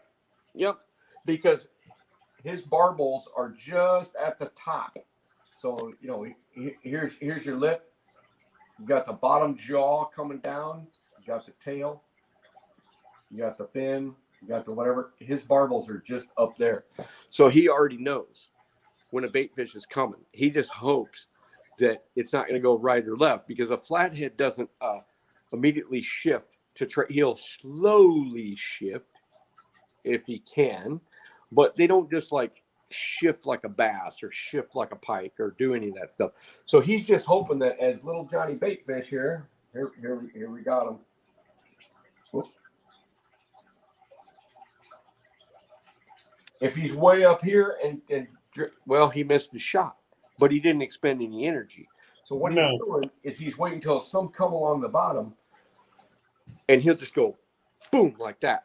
And that whole bait fish will suck right in. So I cannot guess when I'm coming up to a spot where these fish, I can guess that it's likely that they're here down underneath this. So I don't want to put my boat over him and cast my baits here if he's not there. If you get what I mean. He could be over here. He could be over here because this ledge might travel like this and it's down like this. Okay. So this fish may be over here, and maybe over here, maybe over here. And then you got the upswing towards the bank. You got the grass, you got the whatever. But he may be in, almost never in my experience is a big fish, a 40-inch fish, a 42, a 45, a 48, a 50, 52, 53, 54, 55. Almost never is he in less than 6 foot of water. Almost never. And believe me, every time I have the opportunity, I throw it into 5 foot, 6 foot. I throw one rod up there, and it almost never happens. I mean, I could count it on one hand out of thousands of flatheads that I've caught in my life. So let's get back to that whole question right here. So how do we keep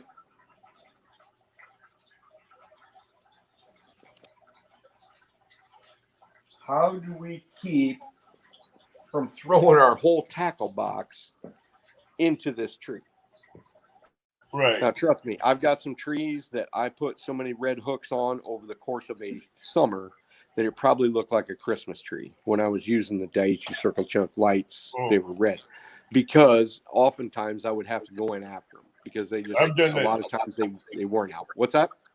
I've done that too many times on Mississippi trying to go after a flathead. Mm-hmm. Yeah, but let me explain the range of a flathead's detection zone versus his strike zone. So here you've got your flathead, right? He's sitting sedentary. He's disguised in the cover, basically waiting for food to come to him, or he's just resting, either which way. Most of the time, I think they're just resting because they don't really have to eat all that much. But if I've got little Johnny Baitfish on my line here, direct in line. So here's the current coming this way. And I don't care if it comes off the bank and goes this way. I don't, if it's coming off the bank and comes this way, I don't necessarily put my bait fish like this. I'll put my boat over here and I will angle this so that I can put little Johnny Baitfish in line with him, because current actually carries scent, it carries vibration. Now, let's get back to this detection zone thing because I keep getting off track here.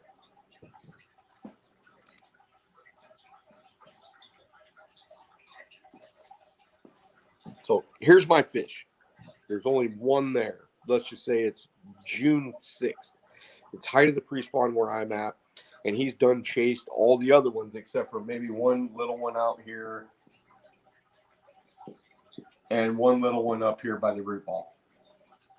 Sadly. And how do I know this? Because when I move into an area like this during pre-spawn,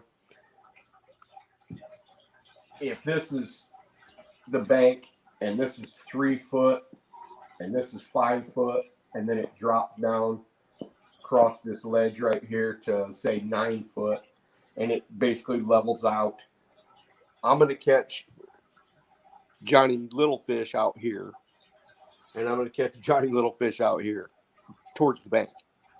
And then somewhere between this range from here where that current, because this is slow current, this is fast current, and this is just right.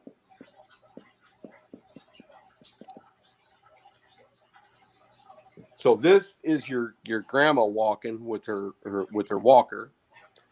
This is my kids walking fast, and then this is kind of me sauntering by. It's kind of, that's kind of how to judge it. And maybe there's a current seam, and there's going to be, because you've got faster water, you got slow water, meeting with fast water right here. So this is all pretty slow. Gar and turtle water. Okay. There's little flatheads there because they want to be here. Because otherwise you can go to plenty of gar and turtle water and there's no little flatheads there. Right. But if it's associated with the right type of cover, depth, and current first, cover second, depth third, acceptable depth, you've got a big flathead that's occupying this, or a decent one, 20, 25 pounds, 15 pounds, depends on how close you are to the main channel. The closer you are to the main channel, the more likely it's going to be bigger. Oh, I forgot to add post in. There we go. All right, so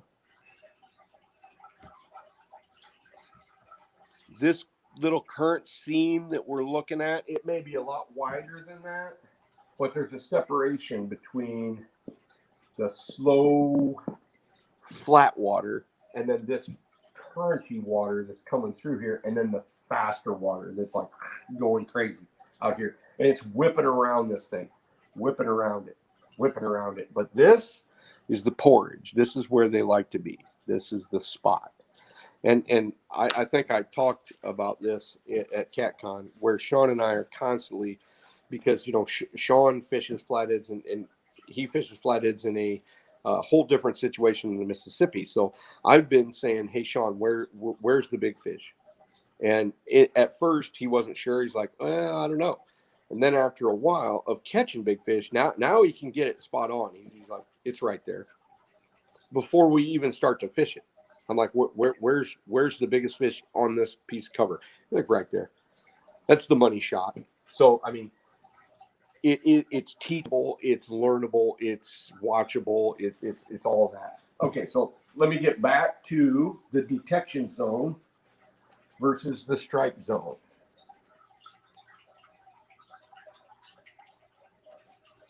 And this is how we determine whether we're going to throw our stuff away or we don't have to throw our stuff away. I talked about the drop where they could be up there with their chin on it, right? Right. So you've got this may be this whole area might be 11 foot of water. Okay, from here to here, this whole swath might be 11 foot. This is going to be 3 to 5 foot. And then this is going to be like 12 to 20 foot right here. Okay. So I'm in a nice piece of porridge right here. This is a nice, comfortable swath. It's not too fast. It's not too slow. It's got the right depth. It's got 11 foot. It's acceptable for time of year. It's acceptable for a big flathead, whatever. So I'm going to move into this spot, and I'm going to put my boat back here. And that is a comfortable, nice, fairly long lob cast. Okay, you guys have seen it in my videos where I don't usually throw to flatheads. I will, but not on cover. Usually on cover, I'm going to do a nice lob cast that's going to be 25, 30, 35 feet. But I'm going to start out, I'm going to throw off of this lip right here. So here's a bait. Here's a bait. If I've got a drop right here, I'm going to put a bait here. And then I'm going to take one of these second rods and I'm going to throw it within 10 feet of this, where I'm imagining the money shot is. Okay, I'm going to start 10 feet because this could have especially if I haven't fished it before, because this could have a big dumb branch that I throw right over. And even if I hook that fish, I'm not going to get it because it's got high wood. So with high wood, I'm still going to play it fairly conservatively. Okay, so I'm still going to drop this zone 10 foot. Now let's get back to that detection zone versus the bite zone. On a good day, on a really decent active day where they're hitting baits within 5 minutes, 6, 7 minutes of the throw, it's pretty good, and they're aggressively hitting it, they're taking it in, you got a good shot at hooking them, maybe you got 4 bites and you caught 3 fish, or maybe you're 4 for 4. But on those days that are you're 1 for 6, 10 foot's too far, because if they expend the energy to come out and they strike at that thing, And they may grab it halfway and turn a little bit, but that's all they're going to do.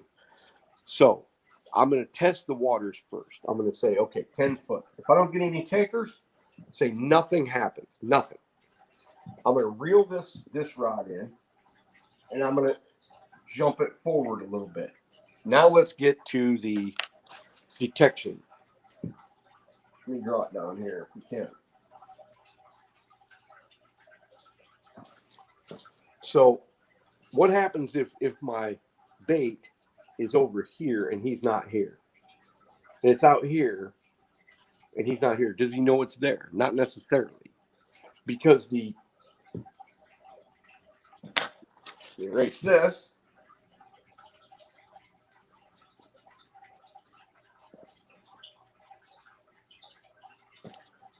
The detection zone, that means that he knows a bait is there. He can smell it, he can feel the vibrations, and it's buzzing right to his central nervous system. He knows it's there, and it's about 10 feet. 15 foot, and it's a little too far. So I've started at that 10-foot zone. So here's how his detection zone goes.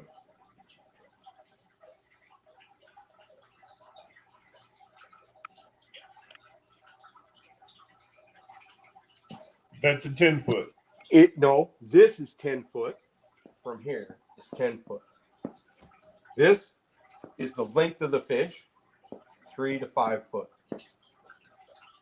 This is approximately 2 foot behind it. And it's only about 12 inches, 1 foot, 12 inches, 1 foot to each side.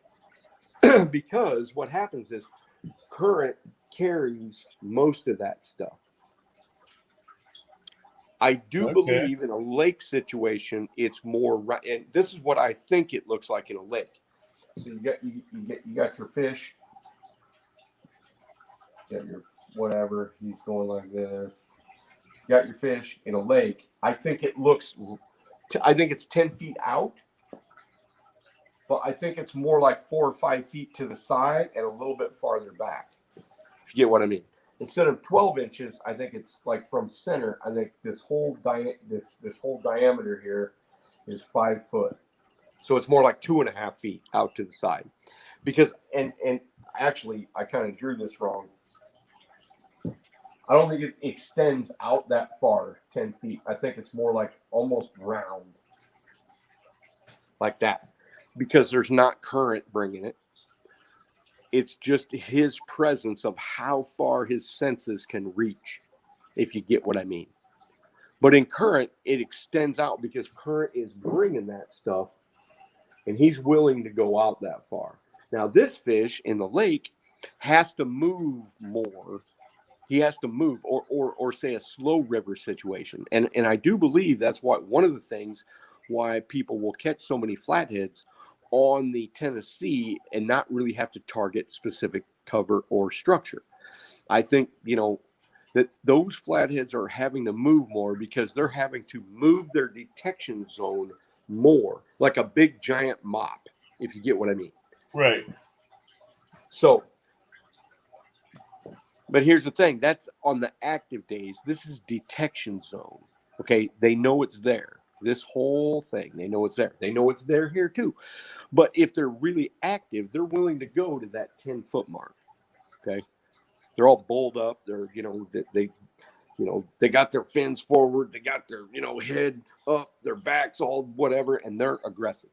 If they're not aggressive or medium aggressive, I think they're only coming out 3-4 feet like this. I mean 3-4 feet, 2 feet less. So this is 10 foot. Here. So you can just shave off 3 foot. Now, how do I know that? I know that because on aggressive days, 10 foot is enough. They'll still hit it within 4 or 5 minutes, and I may catch fish within 4 or 5 minutes. I'm not saying everywhere I go, but in good proven spots, bam, it's like clockwork, like that. But then the next day, you get a cold front, and you can't get them to go. Maybe not even a cold front, just it's the next day. It's flatheads. They're really unpredictable. But then they're only going to come out, instead of 10 foot, they're only going to come out 6 foot. And then if a cold front comes, they may only come out 2 foot or not at all. But I'm not going to know this if I immediately throw for the gusto. First, I might throw over top of them. Second, if I throw in here, and I'm talking about letting a bait set 5, 6, 7 minutes. Okay. I'm not talking about letting a bait, and I'll let these other ones set. I'll let these side ones or this one out here set longer because I already know it's not really the zone that I'm after the big fish anyway. So they can sit there because I might catch a 2.5 pounder. I might catch a 20 pounder. I might catch 25, a rare 30. If I'm going to catch I'm going to catch the biggest fish in this piece of cover, whether it's 20 pounds or whether it's 50 pounds, if I'm focusing on this whole slice of current plus cover plus depth. Now, it's really hard, and you lose a lot of tackle when they won't come out. But you can prove it to yourself because I've already spent 5 minutes here. I've reeled in. I've already spent 6, 7 minutes here. And I'm like, I know there's a fish here. And then I throw it in here, and it's 2 minutes, and he hits it light. And all he does is back up. It's not with a vengeance. It's not any of that stuff. Usually if you get bit out here, it's with a vengeance. I mean, they'll pop that rod. They'll pull that rod down. You get hit in this zone, it's not really that hard. It's like, boom, and then maybe they'll back up. Maybe they'll turn sideways. Maybe they'll go enough to set themselves with a circle hook, but not usually. But in here, they almost never do. They just kind of rock it back and forth sometimes. Not like a little fish that'll just go like bobbing like this, but one of those ones that hit it, and then they just take her down 12 inches or so, or even 6 inches, because all they did was back up. They used this part of the tail to go like that. Their head goes this way, and all of a sudden they backed up. Now, sometimes they don't even move because they're already home. You've done thrown it in here. They came out 6 inches. They sucked the bait in. They went 6 inches, and there's a fish there, but they're already home. They just stayed.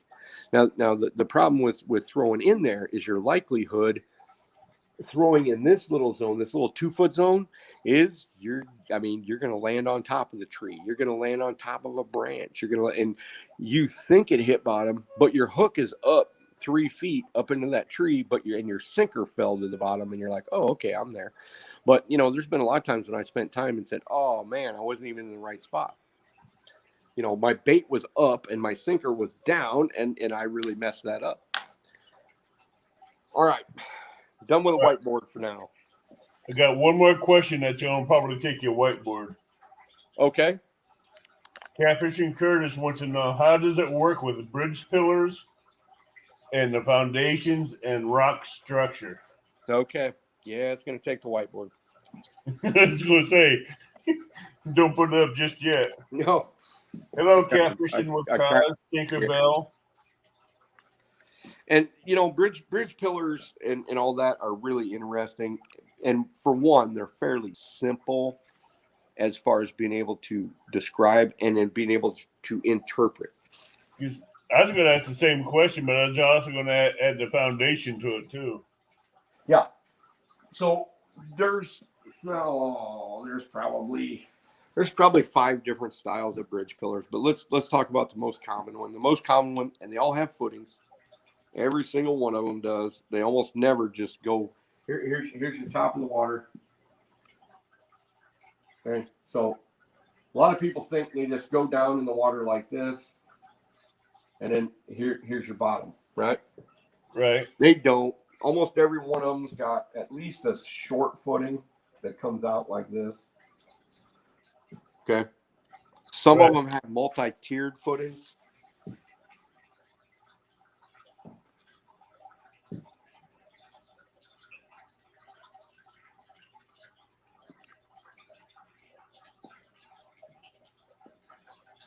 So raise your hand if you know about this style.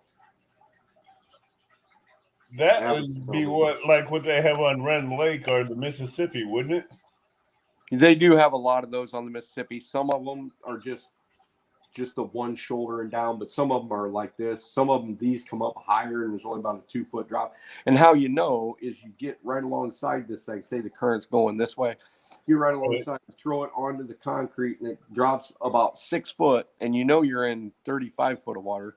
It drops about 6 foot and stops. You pull it off and it drops another 20 foot. You pull it off and it drops another 15 foot. So you know what's going on there. And usually these are kind of pointed in the front. Right. Like this. And then this one's not. It's usually so the bottom was, sometimes they're pointed, but like this is like a big kind of a oblong circle, if you get what I mean. I've seen some of them that the top one's pointed. I've seen some of them that this whole thing comes almost to the top of the water like this too. But now that I've got this drawn, you got your bottom here. You got your bottom here. Let's talk about alongside it first, because there's a front and a back to talk about too. Right. Flatheads love to sit here.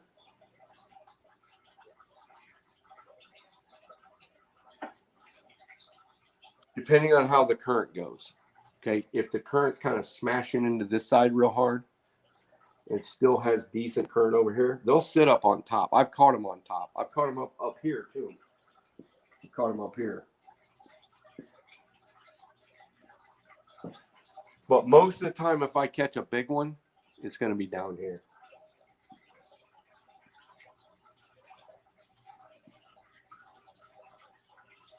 Usually along the side. Sometimes in front. And let me try to draw a little micro cabin into this. So here you got your water. You got your bridge pillar. And it's going let's see, I drew it front. Now I got to draw it sideways. Comes out like this. You got your bottom, but usually there's like a little dip here. You got the current coming this way. Because what happens is that easy to see? I don't think it's that easy to see. Kind of got a thing on it. Okay, see that? You got your bridge pillar coming up. In the front, what happens is that water comes into it and bashes off this front. And it ends up on high water, comes this way, bashes off the front and scours this out. And goes along the side. So you've got a definite, and sometimes it doesn't even come very far out. Maybe 2, 3, 4 feet, but there's always a little depression. And just like we were talking about before, when they're on the cover, they can sit on that lip, they can sit in the thing, they can move up alongside here, but flatheads will a lot of times. But you might have 9 pillars across the river, and only 1 or 2 of them's any good for flatheads. It's something you're just going to have to figure out on your own, you know. But they will sit in these like this.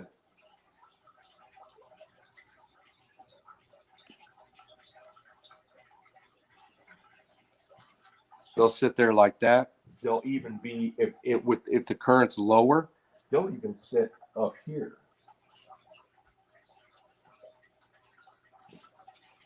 So when you're positioning your boat, and a lot of times they'll sit here. They'll sit along here too, because here's your big dip.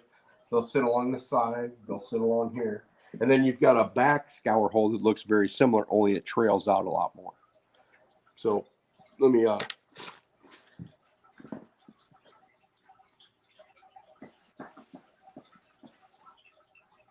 now I know some of you guys love the back end of bridges. I'm not a fan. I've fished a lot of backs of, the scour hole in the back, and I just don't catch big flatheads back there. I usually catch small ones. There's a lot of fish back there, buffalo and carp and, moon eye and Asian carp and all kinds of stuff. And I usually mark a lot, but I just don't usually catch a lot. So you got your bridge pillar, big long sucker like this. It's got a footing. Maybe it's got a double footing. Who knows? Current's coming this way. It's got the front dip, and then it's got the back one, and it's like long and involved. And there's all kinds of turbulence back here, which keeps a lot of fish that are in the higher water column. You got, you know, all kinds of fish. No. I mean, you guys have all seen it. It's this part right here that you got to kind of watch. And usually if I'm going to catch a fish of any sort of consequence, it is on the edge in here, not in the center of that core. Because that center of the core is kind of turny, twisty as far as the current goes. It, you know, kind of whips this way and whips that way. It's usually that they do not love eddies like this that are like a tornado. They don't mind an eddy that's got like a larger swath of water coming one way and a larger swath of water going the other way. That's fine. But if it's like concentrated in like a little tornado thing, they don't like it because it's all twisty. So so if I'm going to catch one, and let me draw this again. I'll just draw the top view.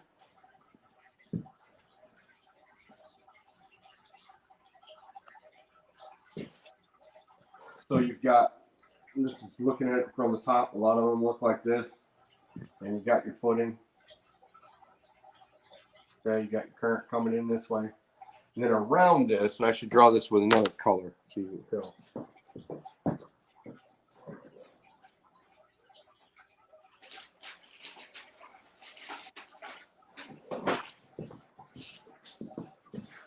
So alongside here, you've got a little trench usually that runs, and then this will come out here like this.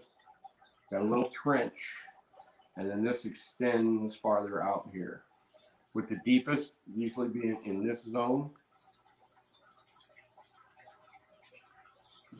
and the deepest being in this zone right here.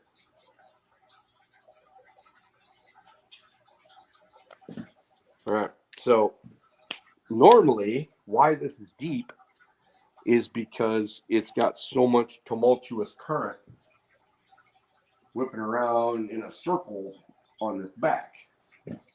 Where I catch the flatheads at, if I can put my boat up alongside this and cast like this and cast around the corner. Sounds dumb, but you can cast around corner. So the lip of this, which is basically this whole zone right here, or if I'm on the other side, this whole zone right here is usually where I catch them. Now I have caught them along this too, especially if it's an older wood bridge, but we're talking about concrete ones right now. That cover it, Avid? Yep. And Wilma was asking, will motors spook flatheads, or will it lock them down to where they won't bite or do anything? I have not noticed anything that spooks a flathead. A broom handle will not spook a flathead. Me standing over them in a tank of clear water will not spook them. They just are pretty much unspookable. Now, channel cats, yeah, they have the big fight or flight. But, I mean, I can poke a 20-pound flathead or a 50-pound flathead or a 70-pound flathead in my outdoor tank. When I used to keep them in there, I don't anymore because it's kind of hard on them. You know, I had a couple of near fatalities because the oxygen level kind of went low because there was too much whatever. Since I've gotten a lot smarter about it, but anyways, they'll bite a broom handle. You just kind of poke at them a little bit, and boom, they just bite it. It's pretty cool. And this brings me to another question. First, big skip. There is water in my live well. I just turned the water flow rate down because I don't have shad in there right now. I only have bluegills and a small channel cat, so I turned the water flow rate down so I don't need that high of a current going through there. So, he just got me distracted. According to baits, like your channel cats say go after whatever's dead and dying, but your blues and flatheads are more of a predator fish. Okay, so I would kind of tailor that that description a little bit more. Channel cats eat more live bait than anybody would ever imagine because that's what's available to them. They're just not as good at it as a blue or a flathead because they have crushing power as well as blues do too. But blues once they get big enough, they have almost the same amount of suction power as a flathead. Not quite, but they do. And this they'll still crush. But channel cats, they're big on crushing, especially when they're eating live fish. But they eat a lot of mollusks. They eat a lot of bugs, believe it or not, mayflies and Dobson flies, and their channel cats would be what I would classify as opportunistic.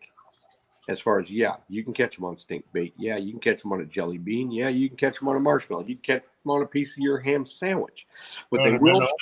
But they will show preferences for what's been available, because one of the things about a channel cat is, believe it or not, they are what we would classify as the smartest catfish, because they are more trainable.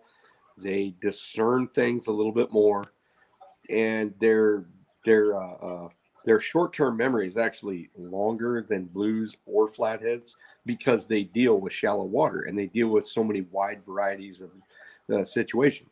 Where blues really, they'll go shallow, but they don't spend a whole lot of time up shallow, not like channel cats do. And flatheads don't spend a whole lot of time in 2 foot of water either. So channel cats have had to evolve to be able to handle a myriad of situations and to be successful. So they're actually easily frightened. As far as a looming shadow or anything. What's interesting is I could make channel cats just freak the hell out in my 10-foot tank out there. And all it is a big plastic bulk stock tank, 4 foot deep. Sometimes I'll put it to 4.5 foot deep, but not usually. Usually it's 3.5, 4 foot deep. But if I walk over there and I do one of these, channel cats will freak and they're bouncing off the walls and they're doing all that stuff. Blues and flatheads do not. They could give 2 thoughts about what I'm doing, especially a flathead. You could do all kinds of stuff. You could, put a big shadow over it. You could shine light on it, and they just sit there until you threaten them, and then they're ready to fight. Whereas blues, and I'll have to admit this, I haven't kept any big blues in there, but the blues don't freak out like channel cats either, because they just don't deal with that same danger, and they haven't had to. We had Morelos Family Fishing come in, Big Bills, Whiskers and Stripe, Johnny Small Pepper. Whiskers and Stripe says, I hope everybody's taking notes. Well, all this stuff, you don't have to know it all. I'm just a fish nerd, like my wife says. So, I've been nerding out on this stuff forever, and, overthinking it and then underthinking it. And then finally I, come to a decent realization of what you got to know to be able to go out there, have a good time, catch the fish that you want to, and be successful with the small amount of time that a guy's got left in his life. That's about as far as I can, explain that. Right. Yeah, and there's things that'll help you, but a lot of stuff I talk about is it's just supporting information that got me to where I'm at now. I can just fast forward all you guys and just say, this is what you got to do. But I think it's more interesting to talk about the story than it is, hey, this is the equation or the formula, even though some guys would probably like that better. If I just said, hey, this is what you got to do. You got to go here. You got to do this. You got to do this. You got to do this. Like a Cliff Notes list. Fine. But the problem with that is waters are not the same. Fish are generally the same, but you will have different proclivities on fish acting different in different bodies of water in different temperate zones. So, it is probably better to know a lot of the habits and the haunts and especially the root equation of what you're looking for. Then after that, you just tailor it for yourself.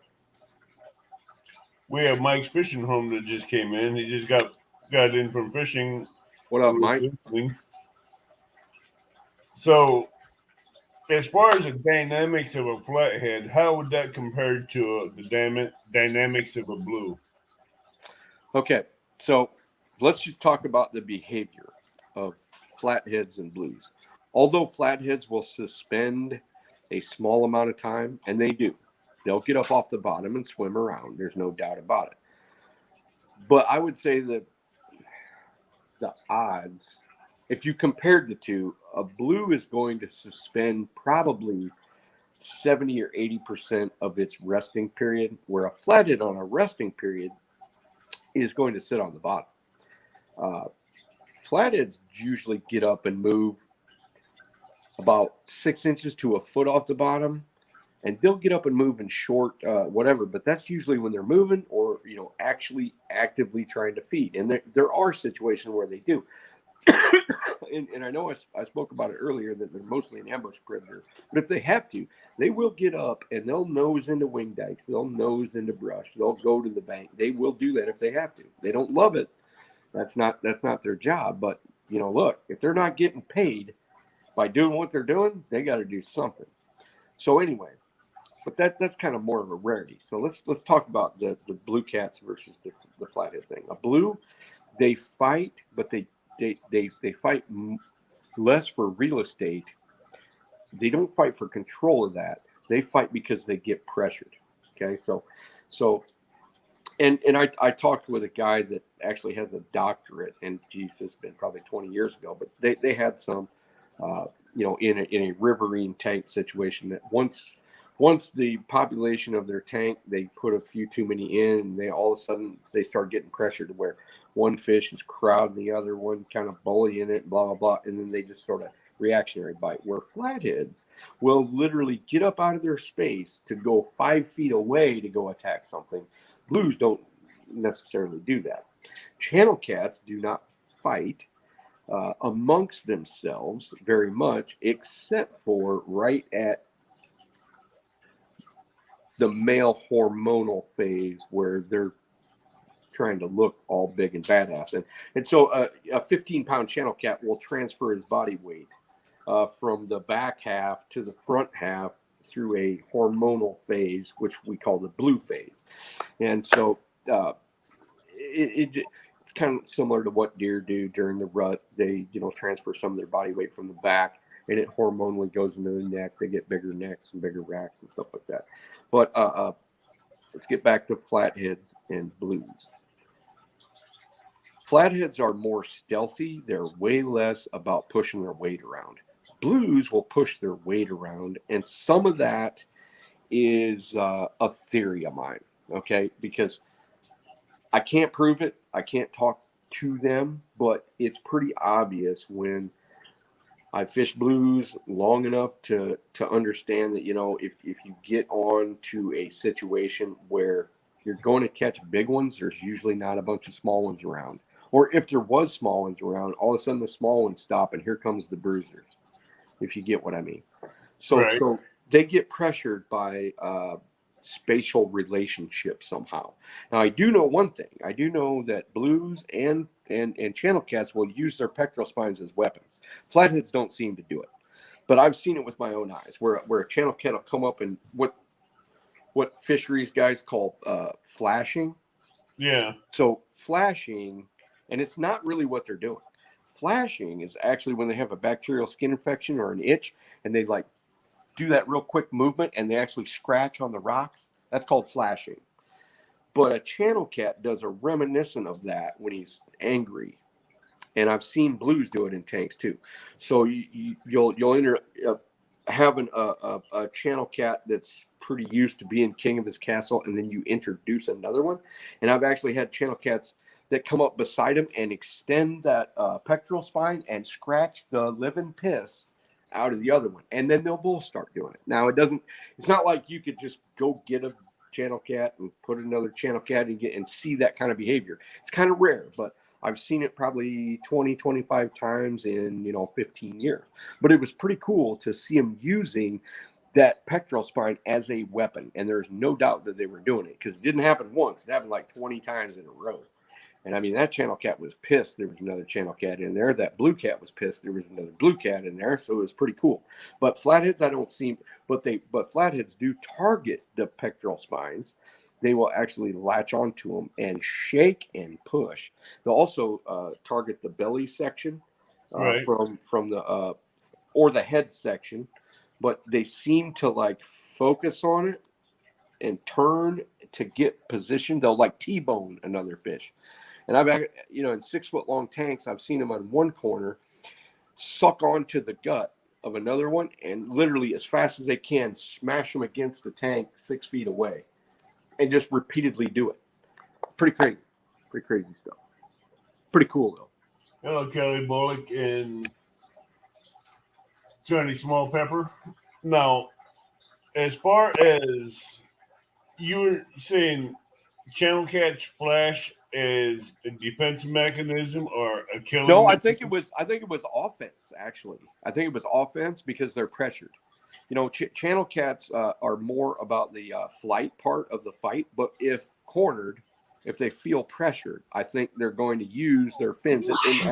I've literally seen it on other fish. I've seen, and everybody in here has probably seen, not egregious bite marks on blues, but bite marks nonetheless. Right. Bite peck marks. It's not like a big giant, smash mark with the red. It's just like, hey, get out of my space. They'll like bite at each other. Now, I've seen the channel cats and their scratch marks, especially in the winter period when they're not the winter. It's post winter when they're starting to wake up, but they're still like 1,000 all packed tight. Which in the wintertime they're fine. But as soon as it starts warming up, they start getting irritated, and so a few of them start using that as weapons. But I can only say I've seen it, 15, 20 times in my life with my own eyes. But I've got an egregious amount of time watching, catfish interact in giant tanks. No, you brought up the flashing because I was asking that for a reason because my live well, which is 200-gallon live well, I got a channel cat that's maybe 5 inches long. He's done that flashing 4 or 5 times to 2 or 3 different bluegills. You probably is he doing it to the bluegills or is he doing it on the rocks? There is no rocks. It's just a bluegill and some air stones in there. Okay. He's probably using that as a defensive mechanism, but using it as an offensive weapon to say, hey, out of my space. Yeah. He could do that. Yeah, he took on the biggest bluegill there was in the tank. It just flashed him twice, and that was it. The first thing you got to look at is you got to look at him real close, Avid. If you look at a channel cat and it looks like they have grains of salt on their skin, that means they have a bacterial infection, and there's nothing else for him to scratch on in there. So you have to assume that he's trying to scratch on something he can scratch on, because a bacterial infection on a scaleless fish will really irritate their skin. So Right. look at that really close, and if you need to, get copper sulfate. You can order it online. It comes I got it like here. a blue. You got copper sulfate? Yeah, I got copper sulfate and something else to help medicate the fish that I put in twice a week before I change out the water. Yep. It is a natural bacterial infection, and when they get stressed, if the ammonia is too high, the pH is too low or too high, blah blah blah, it just grows out on them. And catfish are the worst. That's how come Bass Pro, the catfish are always in such bad shape. Yeah, I do that at least once or twice a month. Put that medication in there. There you go. Then it's probably just a warning shot. Get. I'd like to welcome the Bullock Experience in here. Welcome, Kelly. What up, Kelly? So, like you were saying earlier that if the flatheads don't have a lot of current going across their whiskers, how they will move how far until they get into a spot that they like? Well, it's wherever that spot exists. I mean, the Kaw River, there's reports in fishermen years ago that they saw literally hundreds of flatheads on a progression march from downriver to upriver in the pre-spawn. Now, I've never seen that with my own eyes, but then again, I haven't stared off of Clearwater bridges long enough to see that. But there's been people see it. So I know there's mass migrations of flatheads in particular waters at particular times. Okay, so how far will they move to get to the right spot? If it's 5 miles and there's not a right spot, they may not move all in one shot, but may move a mile or a half a mile or maybe even 2 miles and sit there for a while, maybe on the main channel. There's no cover, there's no structure. It looks like the Illinois River. They're just going to keep moving until they find something that they're comfortable with. Their homeostasis basically drives them to find the right cover, because otherwise they would be almost anywhere. Kelly, this whole live stream is focused on just flatheads. So you may have to go back and watch this or re-listen to this again because it's been filled with information. So yeah, and filled with some information that's kind of useless. My wife does tell me that. She's like, "You are the king of useless information." yeah, because she don't fish like we do. That's true. That's true. She does. But now, you use a Carolina rig for fishing log jams, or would you use a high-low rig for fishing a log jam? I fish Carolina rig almost exclusively for flatheads. The only other one that I'll use is that dropper rig, and I'll use that close to the boat off those drops like I was describing earlier. Okay. I don't really I'm pretty confident that flatheads do not have to. They will, but do not have to feed much more than 12 inches off the bottom. And if it's on the bottom, I've seen them turn sideways to pick something up. Now I remember, which is kind of counterintuitive. So if a flathead's got a bait he can't pick up very good, I've seen him turn literally completely sideways to suck a bait in. Now, it's not a learned thing. They obviously do it in a river too, so they can do it. Right. No. And honestly, a 50-pound flathead or a 60-pound or a 40-pound, they're pretty much, whatever's in front of them within 12 inches is going in their mouth. Whatever's not nailed down is going in when they open up that giant maw, and they are so lightning fast. You almost, I believe I would have to have one of those fast action shutters to actually slow that down enough to see the whole thing.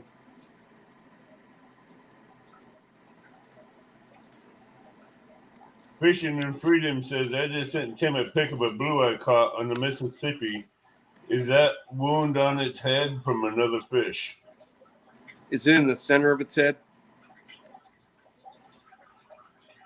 Now, Fishing Freedom, is that wound in the center of the head or is it on the side?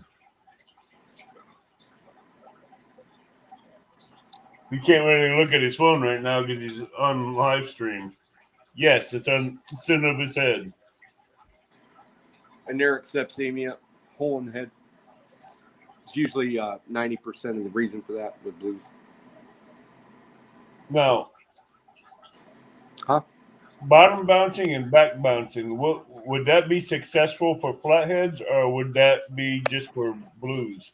I've done it a few times, but flatheads are like, if you can pop them in the lips, fine. But if you can't, if it goes past them, they may like move a little bit towards it and you just done missed them. The only people really catching them jigging are the ones that get it within that range, between whisker to whisker, somewhere between 2 and 3 inches above and 2 and 3 inches below. So I don't like my odds with that. I like my odds showing a fish that I've got a bait within his range. He's willing to move up to it and eat it naturally.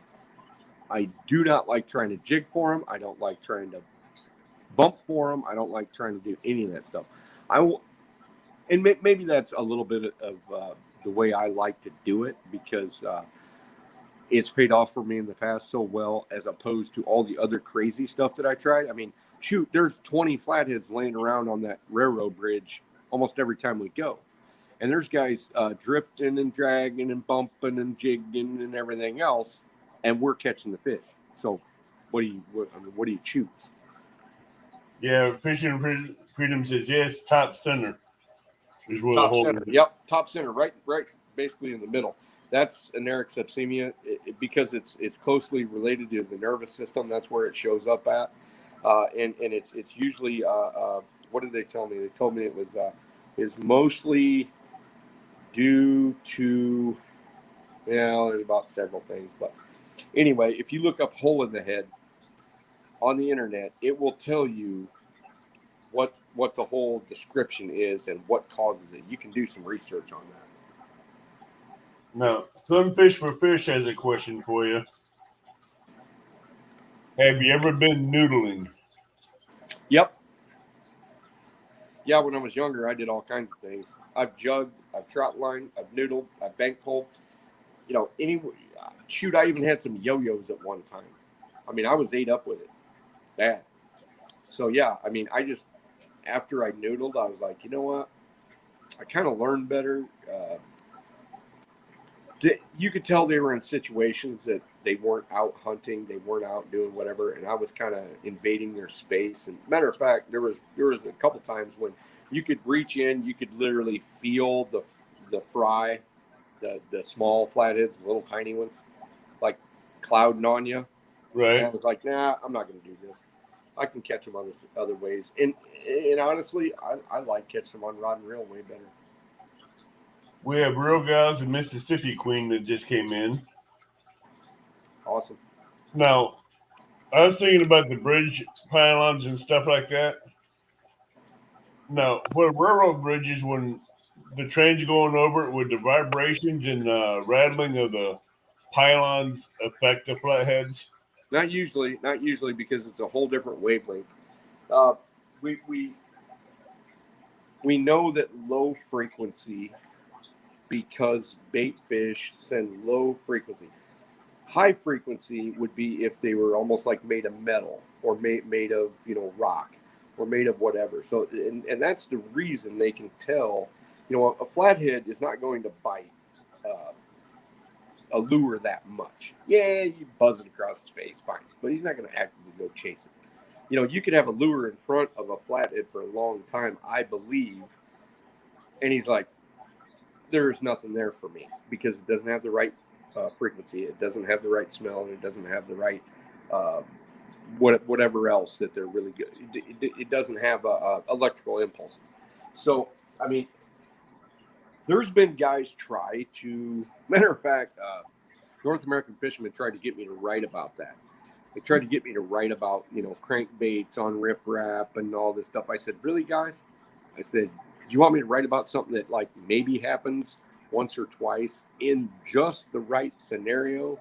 I said, you guys really don't want that. I want to write about things that happen all over the country consistently that will help people, not the little circumstances. Okay, Don R has a question for you. Yeah. And this is pertaining to next weekend's tournament. Okay. Epic, what's your best channel advice for next weekend on the Missouri River? Been 30 degrees one day, 60 degrees the next. Ice is just off the river. Where's he at on the Missouri? How far up? I think he's up around your neck of the woods. Well, I wouldn't think that there was ice on it last week here. I would think it would be farther upstream. Ask him what area on the Missouri he's in. What state are you in again, Don R? I forgot.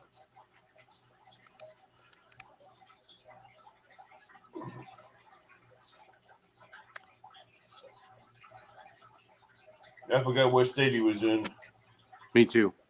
I think he's fairly north on it, like maybe Kansas City. No, I think he's. I don't know. I'm not sure though. I think he's either North Dakota or South. No, Iowa or somewhere above Iowa or North Dakota or somewhere. He'd have to be if there was ice on it last week, I would think. But let him tell us where he's from.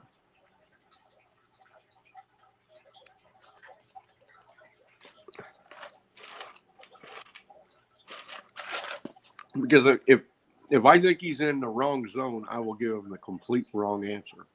North Dakota. There you go.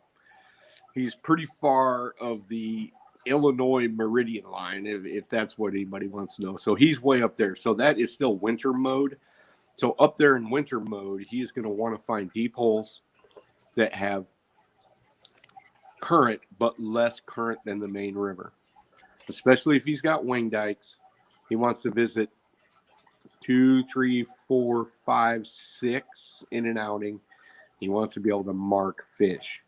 Get on the current line, get on the inside line, not too far in, not the carp and gar water. They still like current, even in the winter. But as long as there's current rolling over top of those wing dikes. Oh, here's another option. If he's got any tributaries that's even slower, let's just say slow water, not carp and gar water, but just slower, tributaries coming in. You can go up those tributaries and still sometimes find big fish, especially if you can find a hole, like maybe the whole thing's 6, 7, 8, 9, 10. You get around a bridge, you get around a curve, and then all of a sudden it dips into 30, 40, or 50. That could be a gold mine. Now, most of the Missouri River stuff, and I don't know if they have classic wing dikes way up where he's at or they have box dikes. Might want to ask him that question.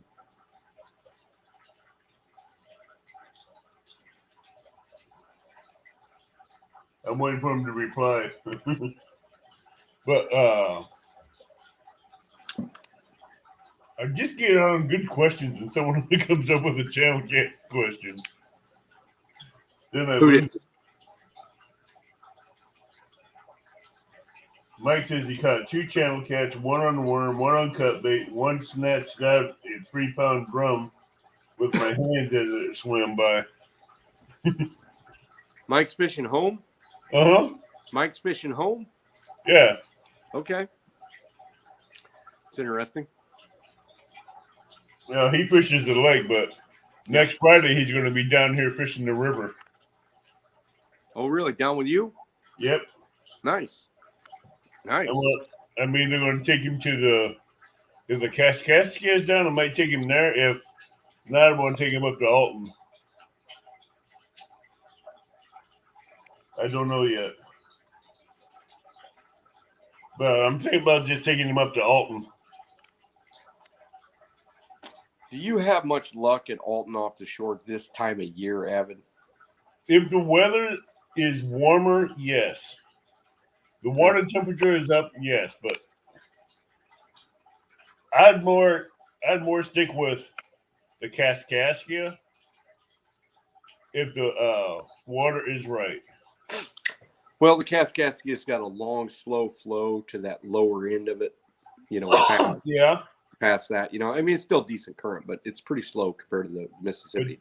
So it's going to warm up pretty considerably, as according to what the Mississippi is, because by God, the Mississippi's coming out of Canada, basically. Uh-huh. So, I mean, if it's cool water up there, I've seen it where the Mississippi down here, or even as far south as St. Louis, is 12 degrees colder than the Tennessee or, any of the water on the James, any of that, for several months. I mean, the Kaskaskia would probably be a pretty good bet. Now, the one thing you got to hope for with your fishing season, according to the experience I've had, is that you hope the water doesn't blow out of its banks for very much, because those blues seem to go downstream with the high water and not upstream. Channel cats and flatheads are opposite. Blues come up in nice normal water, not low but not high, in that good porridge range. They'll come up river, and I know that because I fished the highest most point, and the highest most point really doesn't have any wintering areas that I mean, there is, but just the population isn't that big. For me to have a successful year at Keokuk, it really needs to be just the right water level at just the right time. And when it is, look out, because we catch some monsters up there. But otherwise, you're just kind of struggling to catch any fish at all. I know my best day on the Kaskaskia was 400 pounds of blues in 4 hours. Nice. How many fish did it take to get that though? 7. Oh, now that's in my price range right there. 7 of them, and I tell you what, they were long. They are. They were really long, but the bellies were like beach balls. Feeding up on something pretty big. What Yeah, time of year was it? It was right about, I'd say, mid-April, mid-May, right when the white bass were running. Okay, that's pretty good. And That's pretty I good. tell you what, I couldn't keep 2 rods in the river. I believe it. So you know that if you're on the shore getting kiboshed by that size and that number of fish, it was a big population up there, because they don't just run one little thing if you're on the shore and you're kind of locked in. So you had a massive population up there at some point. So that's pretty interesting. And the biggest blue was 68 pounds. Yeah. The smallest one was over 35. Yeah, that's pretty it's pretty nice. So all the big ones, I mean, the 7 big ones, I tell you what, they were just big, fat, bulging. Yeah, they're Mississippi River fish. I have never caught a Kaskaskia river that was short and fat. Well, you're below that last dam on the Kaskaskia when you fish, correct? I'm below Carlisle Dam, yes. Yeah, but isn't there that one last dam before it empties into the Mississippi? Yeah, you're talking about the Kaskaskia Locking Dam. I'm above that one. You're above that. So they go through that then. Right. Okay. I'm up there by Alton, where the not Alton, New Athens. Okay. If you look at the map, you see I know where that is. Kaskaskia Locking Dam comes up where they have that channel for that barge to come up maybe 15, 20 miles upriver. Yep. Then I'm another 25 miles up the river from that. Okay.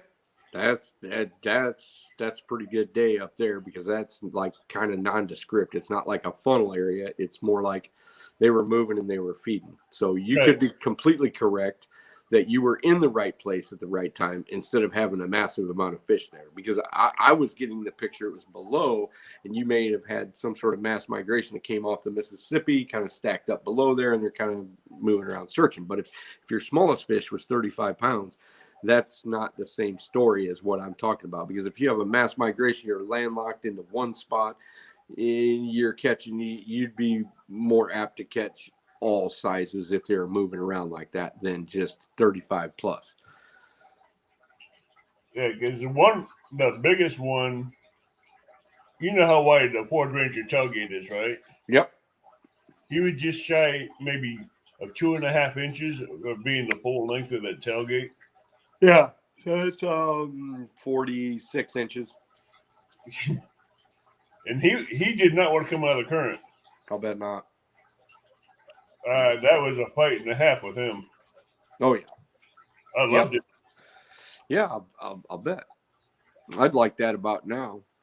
Now, the reason why I was asking about the bridge pylons and the dams or the footings, is right there on 13, right where it crosses over the Kaskaskia. One side has a bridge. Both sides have bridge pylons with the footings, and on across the river has a bridge pylon with one of those big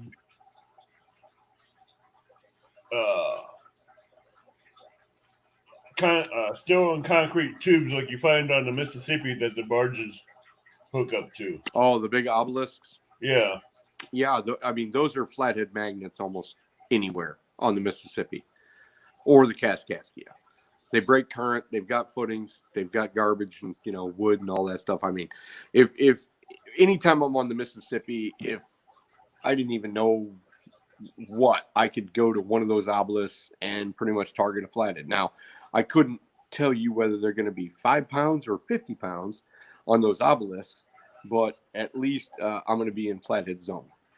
Well, this obelisk is sitting right close. I mean, almost right upon that one footing. Okay. On one side of the river. Yeah.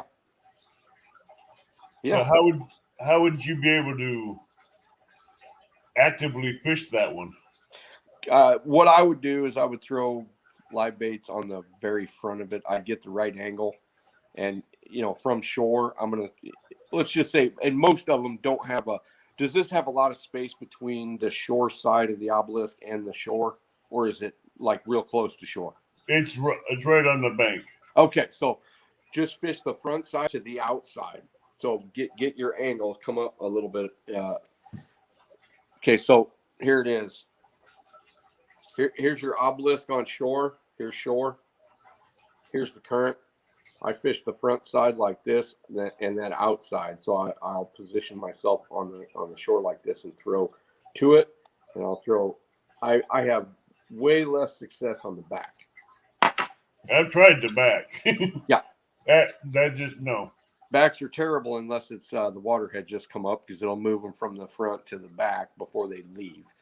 But yeah, the front, and I usually throw about as close to it as I can get it. I mean, I know within when that reason. water's perfect and everything is just right on the Kaskaskia, Yeah. you can catch flatheads. Yep. A bunch, probably. And that night, I've landed 4 flatheads that night Nice. off that obelisk. I'll bet. And probably doing the same exact thing as I just said. Mm-hmm. Yep. But I know I have more problems with that current when it's running rough. Yeah, but a lot of times underneath the current isn't, and sometimes the current's just too much. There are spots like I was talking about that I'll fish at the right current, but I won't fish it if it's too much. I mean, I'll have to get off of that main channel a little bit more. I'll have to fish, when the water is between 9 and 12 foot on the gauge where I fish closer to my house, it's pretty much perfect. I can fish every one of my epic spots. But the higher it gets, the fewer I can fish. Then I mean, if it's 13, 14, 15 feet, it takes my spots down from 20 spots that I can fish effectively down to like 9. Just is what it is. And then if the water drops too low, it might take it to where none of my spots are very good. I got a shot at flatheads for 1 or 2 spots. If it's like, instead of 9, just say it's like 4.5. The water's too low. None of that current is contacting any of that epic structure. And so they're all laying out in the main channel where it all feels good to them, off the drop. And that's a poke and hope situation there. So if I look at that and it is dropped from like 8.5 or even 7 down to 4.3 or 4.5, I'm like, I'm going to a different pool. It's not worth fishing. Okay, like we were talking about before we came live, fishing in Mississippi with high wind conditions. High wind? Yeah, 20 to 30 mile an hour gusts. If it's upriver, go home. If it's downriver, you can still do it. If it's sideways, then you got to just tuck to the sheltery bank so you're not just blowing backwards and doing all that other stuff.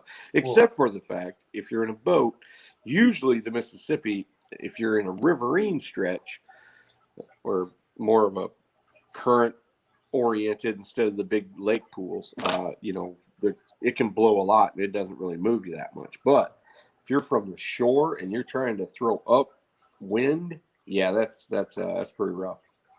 Well, throwing a 1 pound weight last weekend trying to get bait up around the lock and dam was a no go. No go. No, yeah, because I throw it up you got here to put and so much height here. trajectory to it to get it there. Yeah.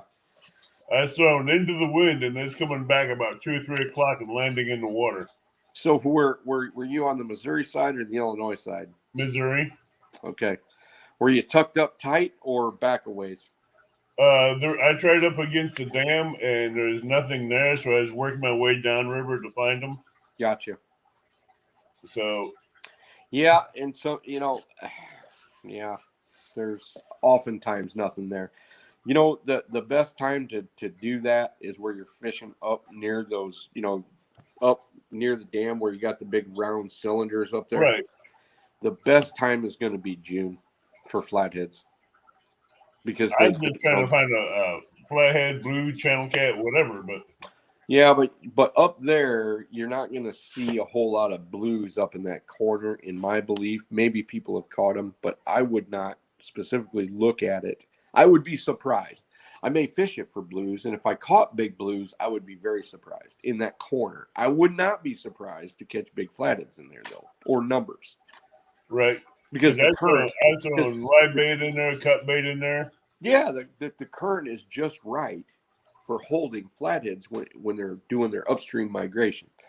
So, and even down in St. Louis, that's going to be beginning of June to probably late June, even late May.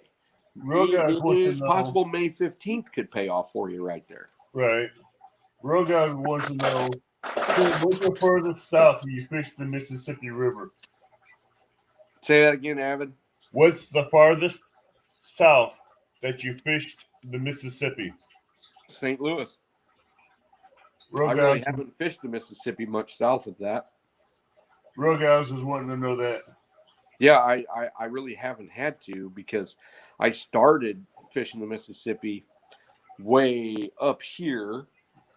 Then I kind of graduated. I did my homework, and I figured out that Keokuk was the uppermost stretch you could try to catch a blue. So I went there. Then I went to Meyer. Then I went to Quincy. Then I went to what is it? Oh shoot, there's a whole bunch of other dams, Winfield and blah blah blah. Then I ended up and I skipped some of those pools because they're like the Canton pool. I fished it, but I don't like the Canton pool because it's a big lake pool. So the old river is submerged so far, it's deep water.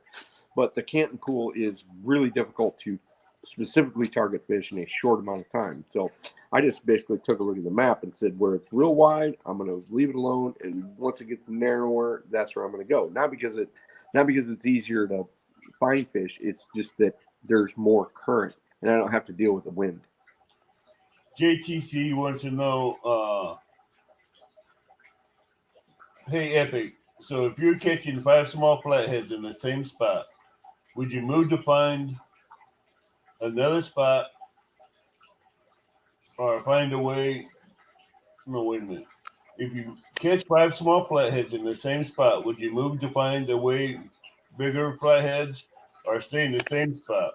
All flatheads are 8 to 20 pounds so far. If I'm catching small flatheads and I've fished it more than 2 or 3 times in different water scenarios and I'm not getting big flatheads, I cross it off my list.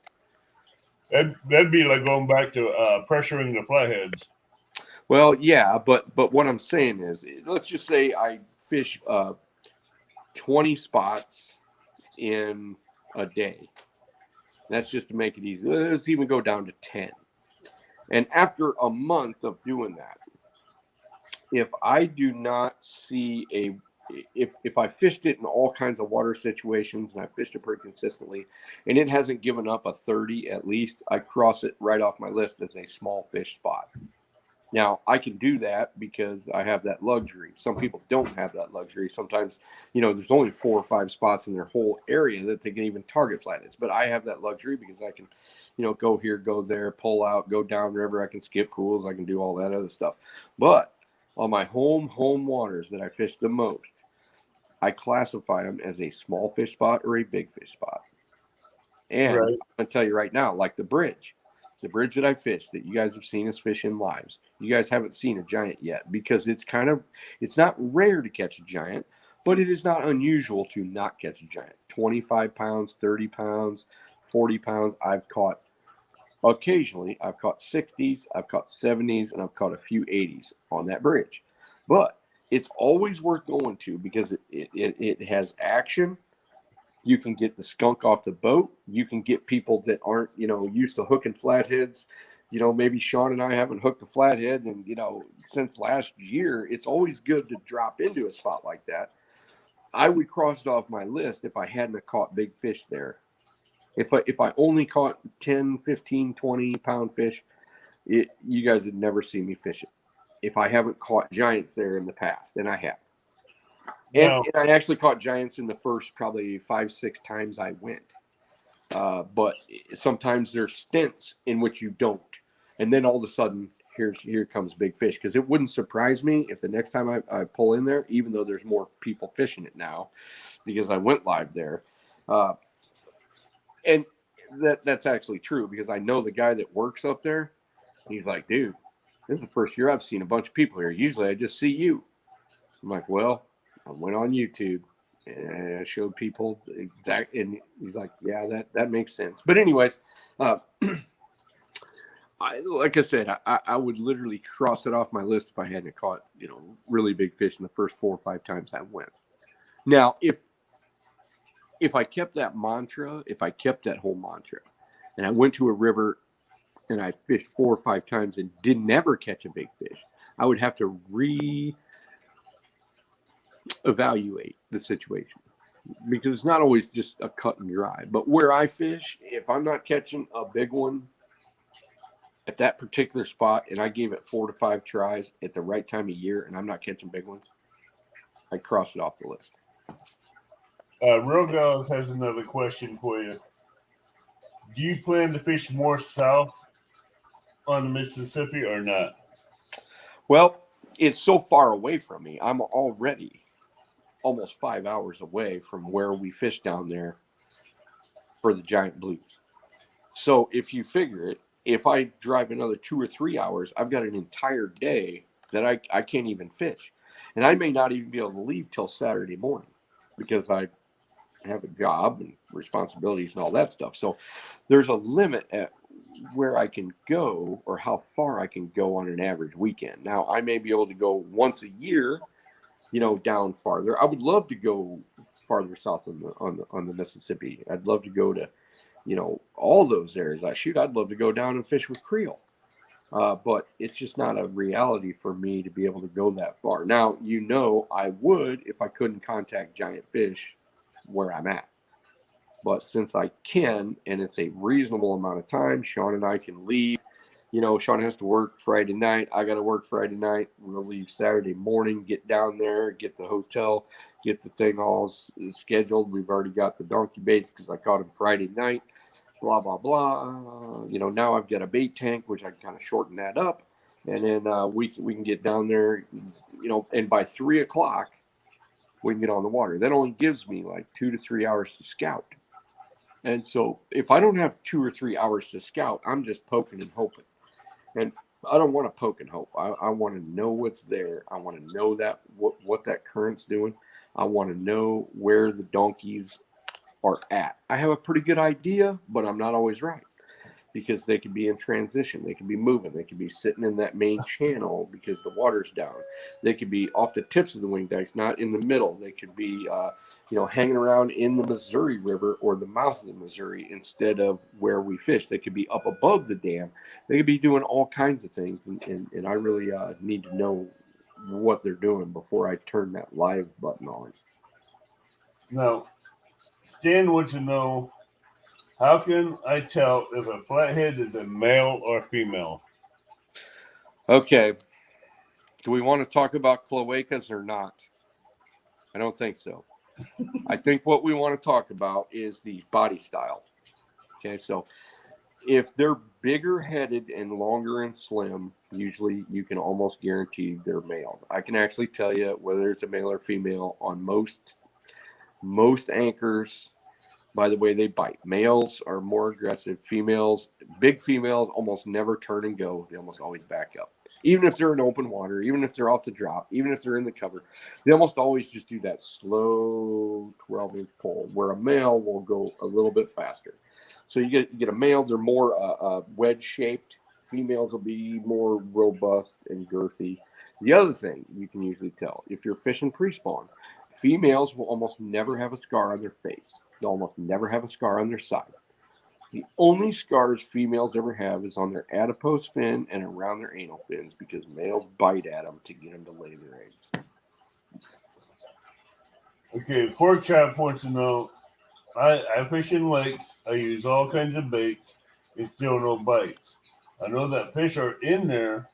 Does that mean they're not of the bed yet? That is the song that lake fishermen all over the country sing. one of the things about lakes is that, especially if you have blues, they're highly migratory. Okay, highly migratory. Yeah, Maybe they're more always than moving. They never stop. they never stop moving. Well, they do.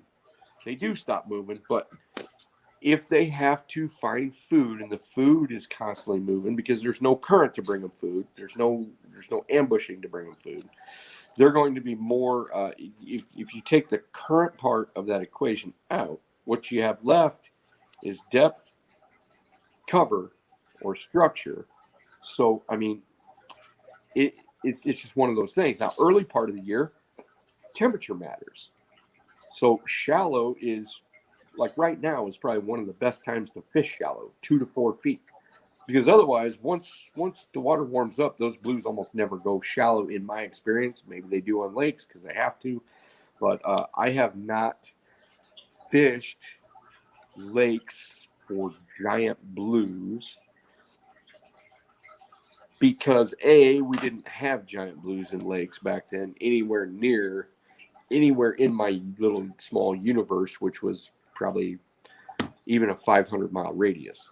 Now, if I had fished Powerton or some of these power plant lakes without the power on, and noticed some sort of proclivity for them doing this or doing that, but it seems kind of helter skelter to me.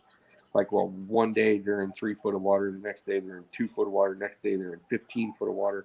That afternoon, it is one of those things, and that's why you see a lot of these tournament guys do a lot of drifting and dragging. I mean, there's no bones about it.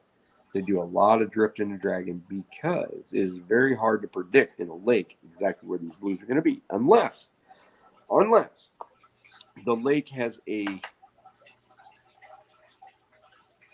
very, very, I don't know how to say it besides epic structure to it.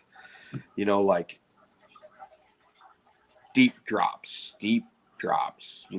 super deep up by the dam. Got a lot of current coming in. Maybe it's got a bunch of trees. Maybe it's got an old creek channel that comes through it. But those subtle ones are really difficult. Those kind of placid, kind of goes from shallow. There's no hard drops. It's just a big shallow bowl. So, that's why these guys are going to be drifting and dragging. And if you're relegated to the bank, it's going to be difficult because you're a victim of what the fish are doing because you cannot move to them. And it's a reality for all of us. Now, if you could read a lake just by looking at it, looking for the currents from the ditches that's coming in and stuff like that, and find the canals or the underwater streams. Yep. You can, but still, that's no guarantee in a lake.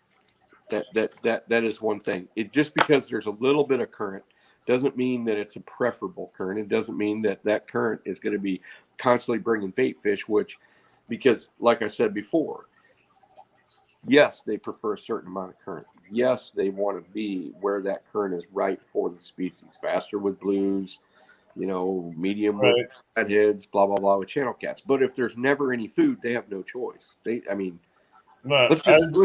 Okay, so Avin, if you were to go out in your yard and behind your garage where there's no wind, you really don't, there's no chicken legs. Right. Out to the side of it where the wind is horrible and you don't feel very comfortable, there's a chicken leg flying by, and you may go out there to eat it, but you're going to go back to where you're comfortable. Okay. Right. But there's no chicken leg there. But if you go in the front where the wind is kind of buffering off of it, and all of a sudden there's a bunch of chicken legs coming, little Kentucky Fried Chicken, just sort of swirling around in there, and it's pretty comfortable to you. It's your preferred current. Right. It's not too cold. It's not too hot. Man, you got all kinds of chicken legs falling on you. What are you going to do? Stay there.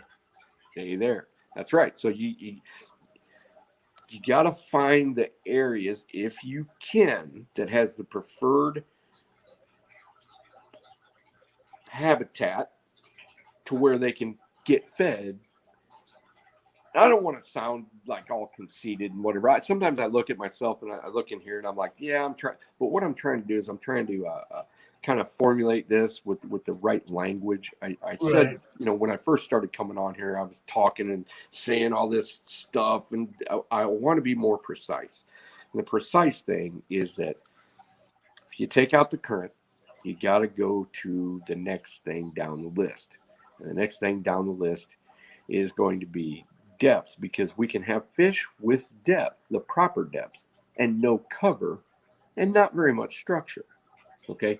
They can actually key on areas, and I could bore you with 20 minutes of dissertation about fishing on the rock flats at on the Rock River, or the Savannah Pool on the Mississippi, or the whatever. But for the right current and depth is the first two parts of the equation. If you got cover, all the better. That's the third. If you have for the right time of year, and then you can also factor temperature into it, or you can factor some sort of event into it, like a shad hatch or a shad kill, or the white bass coming in or whatever. That just makes it all the better. But Right. and after all that, if somebody sent me on a mission, they said, Tim, you can't fish rivers ever again, I would try to find a map of a lake. They said you can only fish one lake, Taylorsville or Lake Decatur or Springfield, or whatever. I would try to find a map. I would try to find a old map, and then I would try to find a new map, if that even exists, because we all know when they first start, they map them pretty good. And things are pretty drastic. You got the old river channel, blah, blah, blah, but it silts in after a while and it gets, whatever. So if I couldn't find a new map, I would start to imagine what that's like. So I'd have to see that current coming in, just like Lake Shelbyville, just like Lake Carlisle. The front used to be awesome. Now it's just a silty mess full of, mud and whatever. It's more like bass habitat than it is catfish habitat. Although you can get to a certain point, it's about 25% down from where the mouth is of the Okaw and the Kaskaskia, where it starts to form. You get about 25% down. There is still an old river channel, and if there were blues in there, I would probably try to target them in that area. Otherwise, I try to find the steepest drops that I can find leading to deep water. That's pretty much what I'm going to do. Otherwise, I'm going to have to, and that's if I'm shore bound. If I'm in a boat, I'm going to probably drift and drag from the top using planer boards, not all the way up there where it's like 7 feet of muddy water. Well, this time of year I might, but I'm going to come down that as fast as I can, looking at my fish finder, trying to find those situations. I'm going to try to drag baits at a certain speed, or whatever. I'm going to use my side finder. I'm going to do what the tournament guys do, and then I'm going to try to drag it off those slopes. I'm going to try to drag it up the slopes. I'm going to slow down. I'm going to speed up. I'm going to try to use the best bait I can, and then if I don't catch any fish, I'm going to go, well, fish weren't biting. But on a river, I can say to myself, I've done everything that I know how to do. The fish weren't doing it, or I just wasn't looking at it correctly today. Mike says, I love Shelbyville as a rookie. What was that?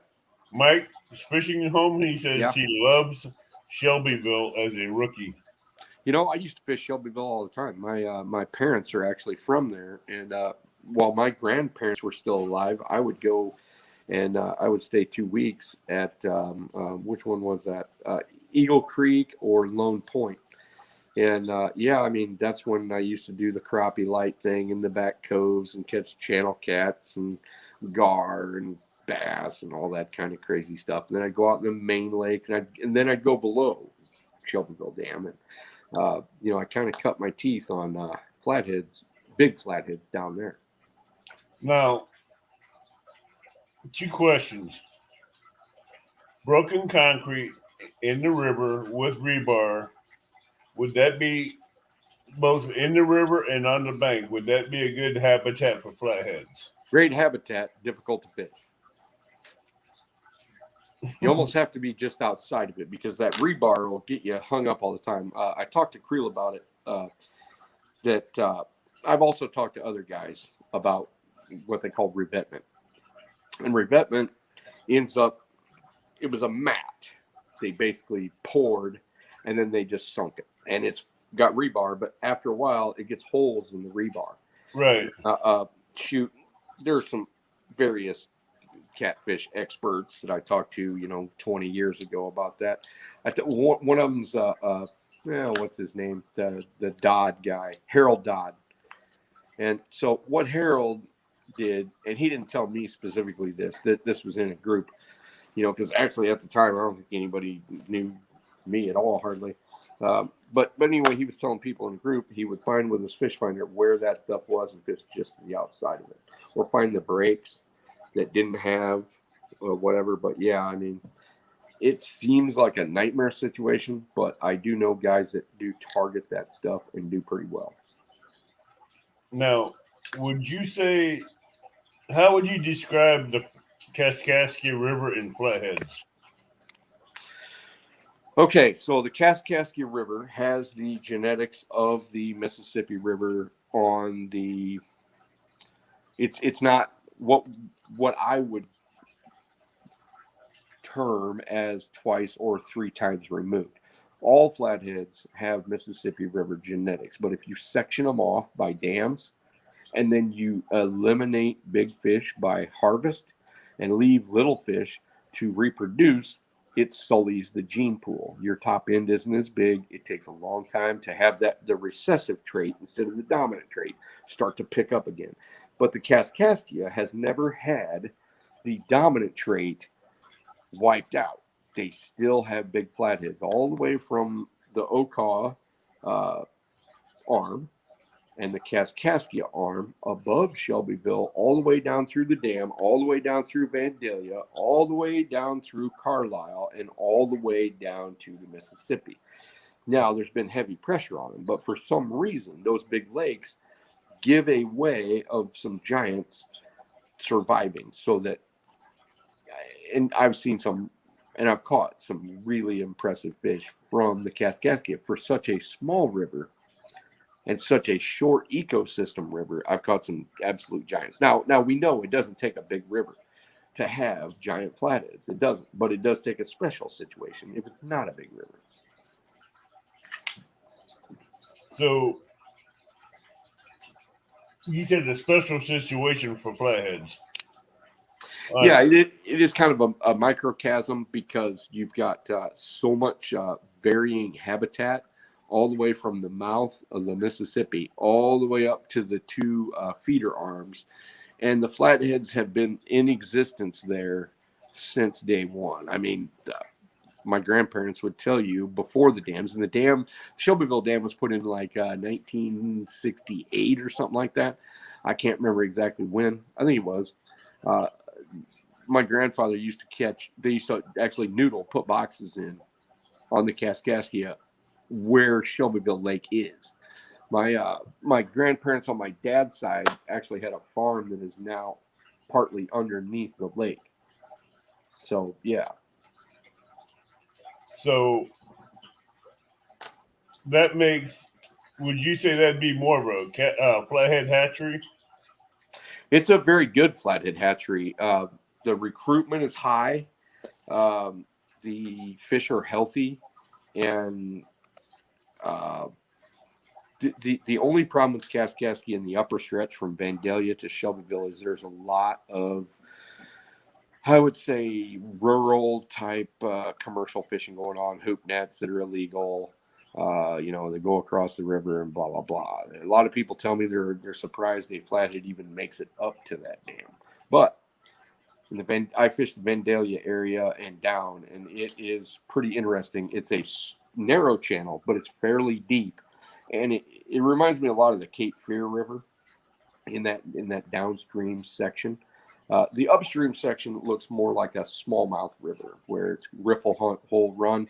The lower section from where you're at all the way up to Carlisle, and then actually above Carlisle, not too far, 40, 50 miles below Shelbyville, starts looking like a small version of the Cape Fear, where it's got big laydowns, it's got big swirling holes, and it's got a lot of cover.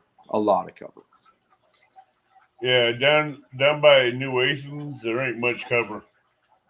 No, there in that the straightened stretch where they straightened it and did they did like Yeah, barge traffic there for a while. yeah, they had barge traffic here for a while. Then they took it down from New Athens after they put in 13 Bridge and moved the granary and everything about 25 miles down. Yeah, yeah, that was stripped quite a few years ago, and it's possible it never was, you know, like the upper 75% of it. You know, because let's face it, you get enough floods, and the floods in the narrower stretch and the rockier stretch do a lot of this, and then all of a sudden it's a big straightaway, and it just blows out the sand and the clay. Now, like we talked before in the past, the Kaskaskia Lock and Dam Yep. has those two floating arms on both sides where the lock is. That has those railroad ties underneath them that we know flatheads like to hang out in. Yep. How long would you set on them to fish them for flatheads? Depends at whatever else I had. If I didn't have much else, I'd sit on them a long time. Especially if I traveled a ways and I got no other ideas. Now, if I sat on them, 2 or 3 hours, I would pretty much know, especially if I spent the twilight into the night and I didn't catch any fish. I might have to assume that there's either no fish there, but more likely the fish just aren't doing it. Now, usually I've got a contingency plan based on that. So if I go somewhere new, just says Avid called me and said, "Hey, let's go down to New Athens or whatever below the dam, and we're going to go try to fish." I'd say, "Okay, I'm bringing my boat. We're going to focus below the dam. We're going to look at some things, and then we're going to go here, here, here, and here if that doesn't work." And I still do it. It doesn't matter where I go. Doesn't matter if I'm at Rock Island. Doesn't matter if I'm in Minnesota or Michigan, or it doesn't matter where I'm at. I usually have about 5 different pattern plans going because I have to listen to the fish. Right. Now, unfortunately, you don't have a boat, but you could pull off of that, get in your car or your truck, and go somewhere else, and that pays off a lot. I've done that a few times in my truck. Yeah. But it's hard to really fish that the lock because the lock is on the bank that I fish. Okay. And trying to fish that when barges are coming through, it's kind of hit and miss because you don't want your lines getting tangled up in a prop. You don't notice a barge bite though? No, because half the time I'm reeling in my line so I don't get tangled up in a prop. Because that's how close the lock is on my side of the river to the bank. Gotcha. Well, then, what you need to do is imagine where it goes like this, and then it drops off because that barge will keep that little area a little bit deeper than the rest. Right. Not enough to get into the prop, just enough to get into that. Because I'm telling you, barge bite exists. One time I'm going to leave it out there in that deep part, just see what happens. If it does get in the prop, I just cut the line. Yep. But I just don't want to lose 100 yards of line real quick. Right. I get that. Now, I'm not saying that Sean and I leave lines underneath barges, but we leave them very close. And when the bite's slow, sometimes the only bites you get is a barge bite. Right. I've never left my lines in there around those that lock on the side where I fish because of the barges. Maybe the barge canal and the lock is maybe less than 60 yards away from the bank. Dude, I've been in the yards. boat less than 60 feet next to barges when they come through. And believe me, I have to turn the motor on because the barge will suck me right into it, like hitting the barge because I got 200 feet of anchor rope out. So they're pretty skip. Matter of fact, on a shallower river with bigger barges, sometimes if you're not in more than 5 foot of water, a barge that's really going upstream can push all the water off and you're sitting in the mud until the barge passes. It's like the craziest tide you ever saw. Next time I go down there, I take a picture of it and I send it to you from the side I fish it. Nice. Because it just, I didn't think it'd have they dredged it not this year, but last fall. Yeah. On the sides. And I don't know if that messed up the flatheads in or not. Yeah, this is how smart the dredging people are not. So the old bridge that we fished, Right. there was a huge barge barge with a dredge on it. They tried to dredge. It's only 12 feet of water right there. They tried to dredge right there at the footing of that bridge. Well, if you have any sonar work your salt, you know that it is not mud there. It is not sand. And those things were always built on bedrock. That's all there is to it. So they tried to dredge it. They probably sucked up a bunch of flatheads in it.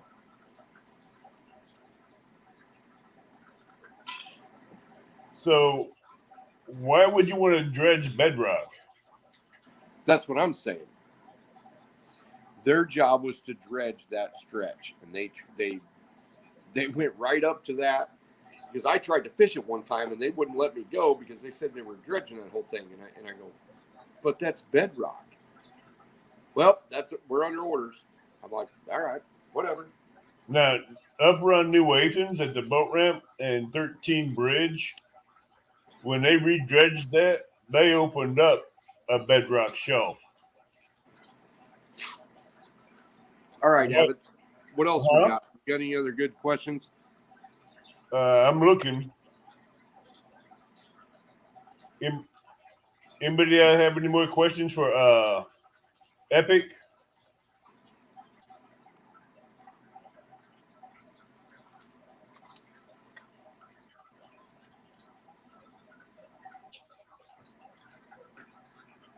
Yeah, which side? The upper side or the lower side, Cody?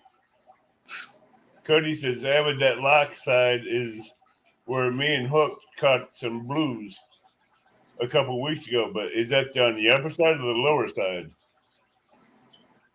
The lower side, you're way too close to the lock. The upper side gives you 60 yards of casting distance.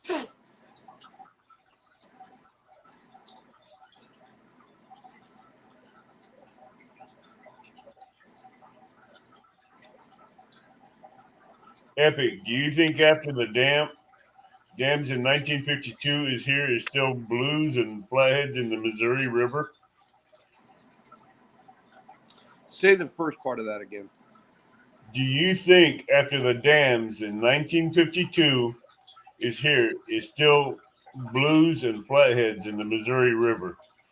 Yeah, there is, because they're not dams that fall from the top. I don't think. I mean, you could ask him that. If they're a pass-through dam or a clam style, they'll still migrate through it. They'll go up and they'll go down. The only ones that they don't go through well is where the only free flow is a lock, and it's never free flowing, if you get what I mean. It's always shut or always open. Open, shut, open, shut. And blues do not migrate up that very well, but flatheads do. Jay's Catfishing wants to know shad or bluegills. Depends on where I'm at and what I'm fishing for. But if I can keep a good, nice 6-inch shad alive for flatheads, I'll take that over a bluegill. The one thing about a bluegill is they're hardy, and I can keep 50 of them alive. I can't keep 50 shad alive. Now, there's been years when if I wasn't throwing a good live shad, I might as well go home. Bluegills really wasn't working for like 4 or 5 weeks in a row. So I switched over to shad. Now, I like bluegills because they're hardy, they're easy to throw, and they last on the hook pretty good, as opposed to shad. You got to be kind of dainty with shad. But if shad were as hardy as bluegill, I'd pick shad all day, every day. Because flatheads love them. When it's a tough bite on bluegills, I can almost always throw a shad in and get a flathead to bite. Why? I don't know. what would you think Flathead's best bait would be? What's that? What do you think Flathead's best choice of bait would be? Would that be a bluegill or what? For me, I prefer to use bluegill because I can get them hard readily in my size range. Um, they have a good vibration. They're a hard body bait. They send off a lot of signals and they lose a lot of protein. Now, not to say that shad, they're not a hard body bait, but they give off a certain wavelength. If you notice, shad swim like this, bluegills swim like this. Okay, so shad are swimming off like this, and they give a certain wavelength. Now, if I could talk to a flathead and ask him, hey, what's up with you biting a shad and taking it down, and you biting a bluegill and not taking it down for 3 days in a row? I wish I knew that answer, uh, but it does happen. Uh, the few times that I've thrown live moon eyes, flatheads hammer them. I mean, if I can get live moon eyes, if I can keep live moon eyes alive, moon eyes alive, they do really well. But there's a practicality about it. Yeah, Cody, that whole section below the dam all the way up to the Mississippi is good for big blues. Right there at the mouth of the Mississippi, going up to the lower part of the lock and dam. So, You can catch a Abbott, big blue there. you're going to have to hold down the fort because I got to go to the water closet. All right. And Jody, the aquarium has water in it. I just turned the water flow down because I don't have shad in there right now.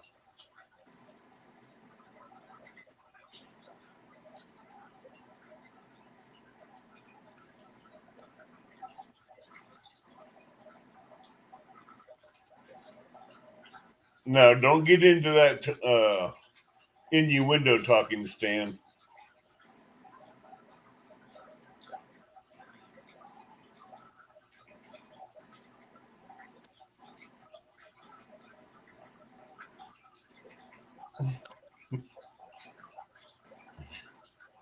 I can't help that. It is what it is.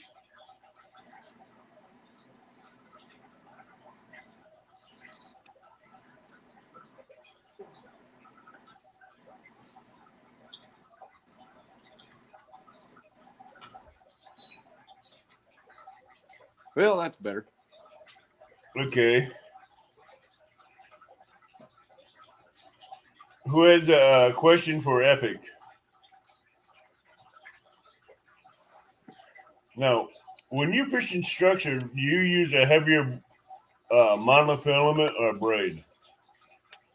I am going to fish a little bit of braid with flatheads this year, but I'm not fishing braid with blues probably ever again. Especially big blues. I might use braid on a power plant lake or whatever, but I'm not doing it in that situation because lost a rod, and if I wouldn't have lost the rod, it'd have broke the rod. If I'd have had a monster rod holder and the thing wouldn't have gave away, it would have broke the line, the rod, and whatever, because the tendency for that stuff to bury in the reel under super heavy pressure on a fish like that, I just didn't like it. I mean, I've seen a lot of takedowns in my life. And that one was pretty disheartening. So, yeah, I'm going to switch away from braid. But with flatheads, if I'm fishing cover, structure is one thing, basically contour the river. If I'm fishing cover, wood, rocks, sticks, sunken barges, yeah, I usually use at least an 80-pound leader and usually 50-pound test. Now, if I'm fishing them kind of out in the open, I actually prefer 20 or 30-pound test. Susquehanna Stan says 200-pound braid for flatheads on a spinning reel. Well, I'd say that's an overkill. If that's what he's used to and that's what he likes, more power to him, because I'm not going to disagree with what anybody likes to use. I'll just say what I like to use. I stick with anywhere from 30 to 40-pound braid. I think with 200-pound braid, I would be pulling myself off anchor, getting out of snags a lot. Yeah, but But that's what I use that from the bank because that's what I'm used to. yeah, and honestly, if I was a shore fisherman, I would probably think about it differently because I got to think about the sideways current dragging my line all the time into snags. You know, Right. so I mean that's why I started with the braid to throw them out sideways, but and it is easier. If I do use braid, I think I'll use it on down rods because down rods isn't going to be one of those things where it allows that fish to like gain momentum before it sets the hook on itself and then goes nuts when the rod's already down. It's going to be a down rod's going to be basically that foot or so of bow before it starts to do that and then load up. So that's probably going to be less hard on my gear. There are certain rods I won't put in a down rod though. I'll probably put my old style grouper rods type stuff in a down rod position with that. Jody, that's my live well aquarium. I can't turn it off. I'm going to kill bait. That's how I Yeah. keep my bait alive year round. Yeah. And if my Don't try to keep suckers in it. It's too warm, Avid.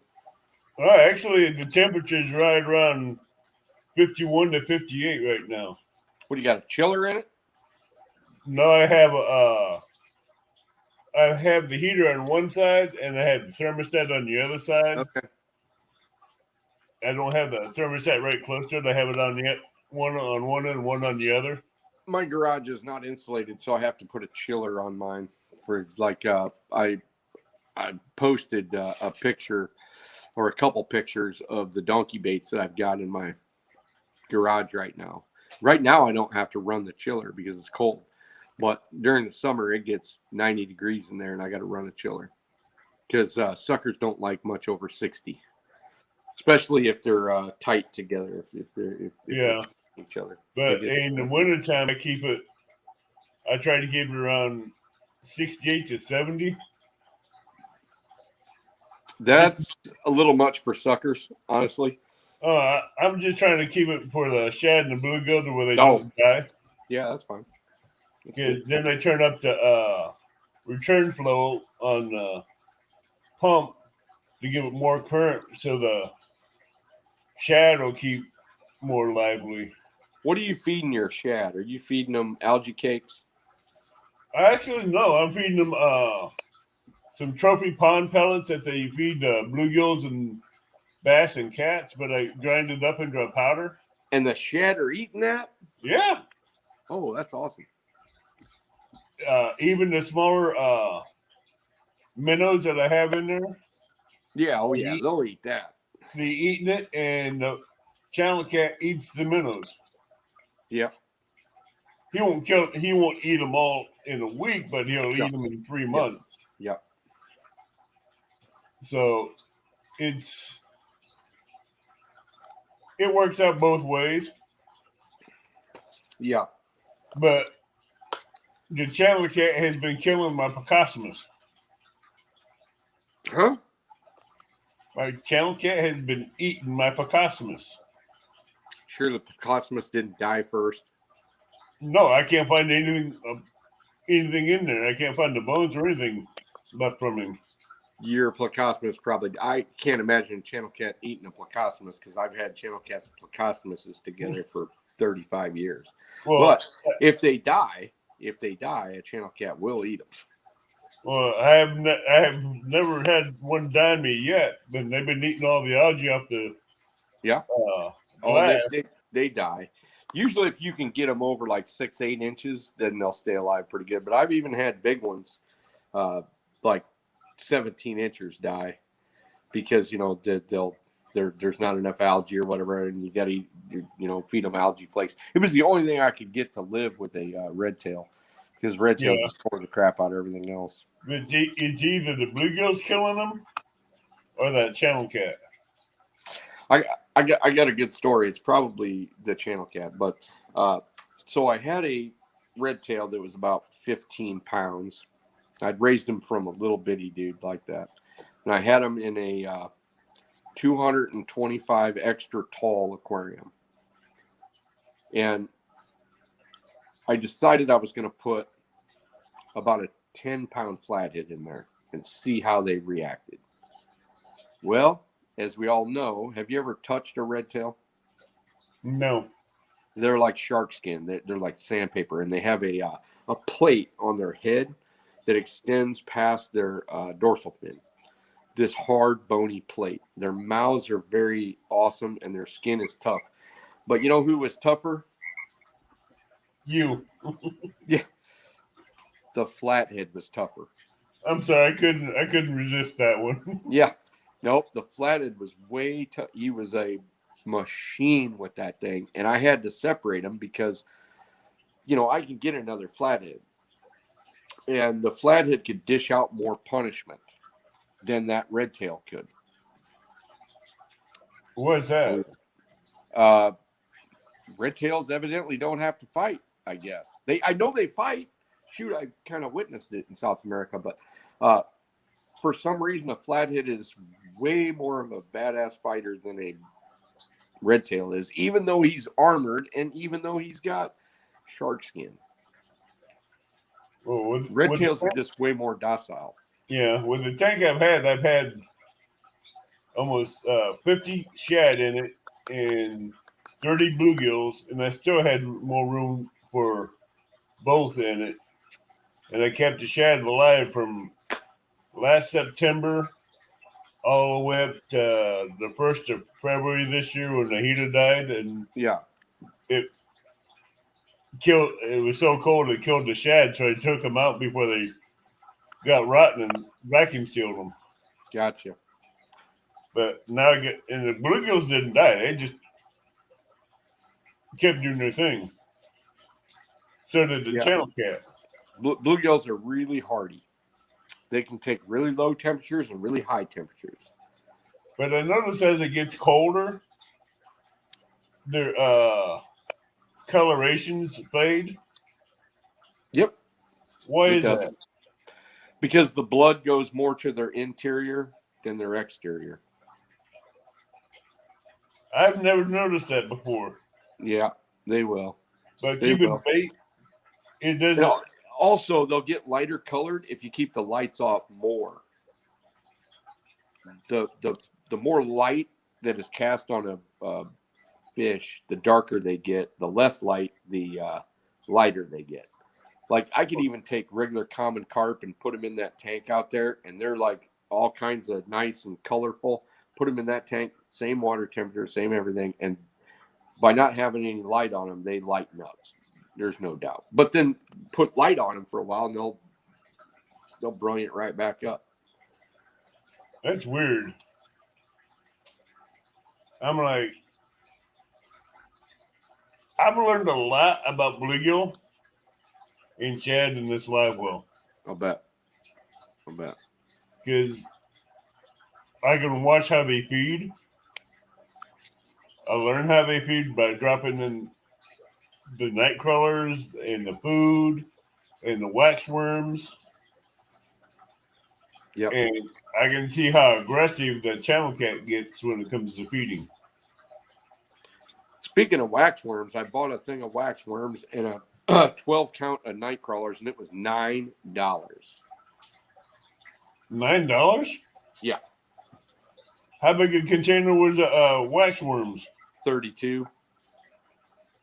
I get a big blue container of wax worms for $10, and I get a 36 count of night crawlers for about $2.50. Well, I'm not so lucky where I live. Well, see, I also supply this small bait shop with shad and Asian carp. So he can cut them up and sell them for bait. Huh. Interesting. Well, he can't go out and get shad, so I get it for him. And he wanted to get cut up Asian carp, so I go out there and get it for him during snagging season, fill his freezers up. Nice. And he just turns around and helps me with lower prices on some of the tackle I buy in the night crawlers. That's good. Well, Avid, I have been up since about 4 a.m. this morning. I am about ready to go to bed because I got to get up early again. Dan has one last question. Okay. Does clonking, CLONKING, work to attract flathead? The jury's still out. I did sort of a kind of a study on that, and it's really difficult to prove. The only thing I can conclude is that it probably doesn't hurt and possibly might work. It's the only thing I can tell you. I mean, I did a whole article on it. I did a whole bunch of research on it. I used the clonk in known flathead waters, flathead areas, and it's a very difficult thing. If you believe in it, clonk. If you don't. That's all I can say. I've never heard of clonking. Yeah, I've got some. I brought some to CatCon. Nobody knew what they even were. They're like, what is that? As much as I bank fished, I've never heard of it. Yeah, it's basically an old world Dutch and European thing. They started it with Wells cats like 400 years ago. Hello, Michelle. Michelle says, epic, thanks. Hey, thank you. Thanks for everybody being in here. It's kind of cool to be able to talk about my fish nerd stuff. Joe says he can tell you that it doesn't scare him. Yeah, it does not scare flatheads. No. Well, I think the only fish it might scare would be a channel cat. It's not going to scare a blue, and it's not going to scare a flathead. No. Well, Epic, I'd like to thank you for coming up here as a guest. I thank you for all your information that you've given us on flatheads. Yeah, it's been really fun and really interesting. I don't often get to talk about it in that much depth. Well, anytime you want to talk about either blues or flatheads in that much depth, you're more than welcome up here. Yeah, well, thank you very much. Because I figured we'd just target one species and let you have at it. Yeah. That was nice. Oh, it was nice. Yeah. Probably next time we'll just target blues and just let you have at it. All right. But blues are much more of a simple equation, believe me. Yeah. Way simpler.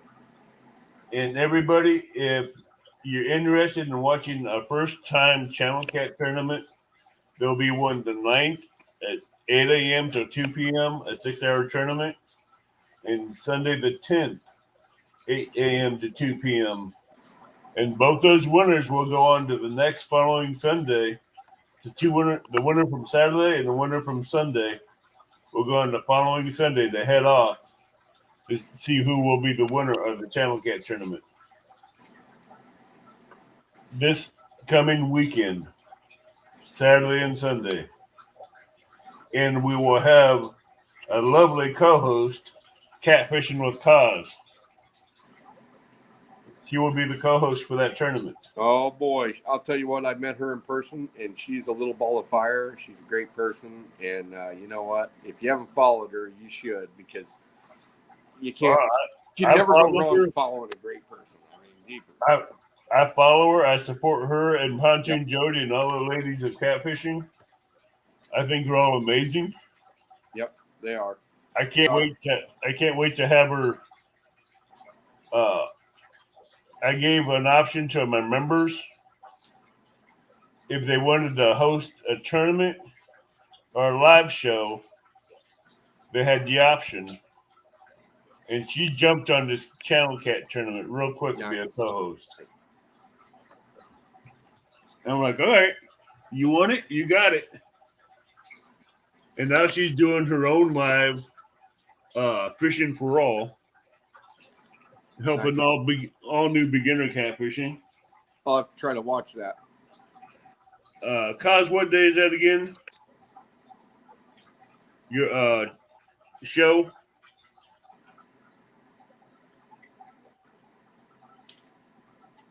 I forgot what day that was. I think it's Wednesday. I think it's Wednesday. Nice. After Patriot James, if I'm correct and right. Oh, Thursday night, 7 p.m. Central is when it is. Epic. Okay.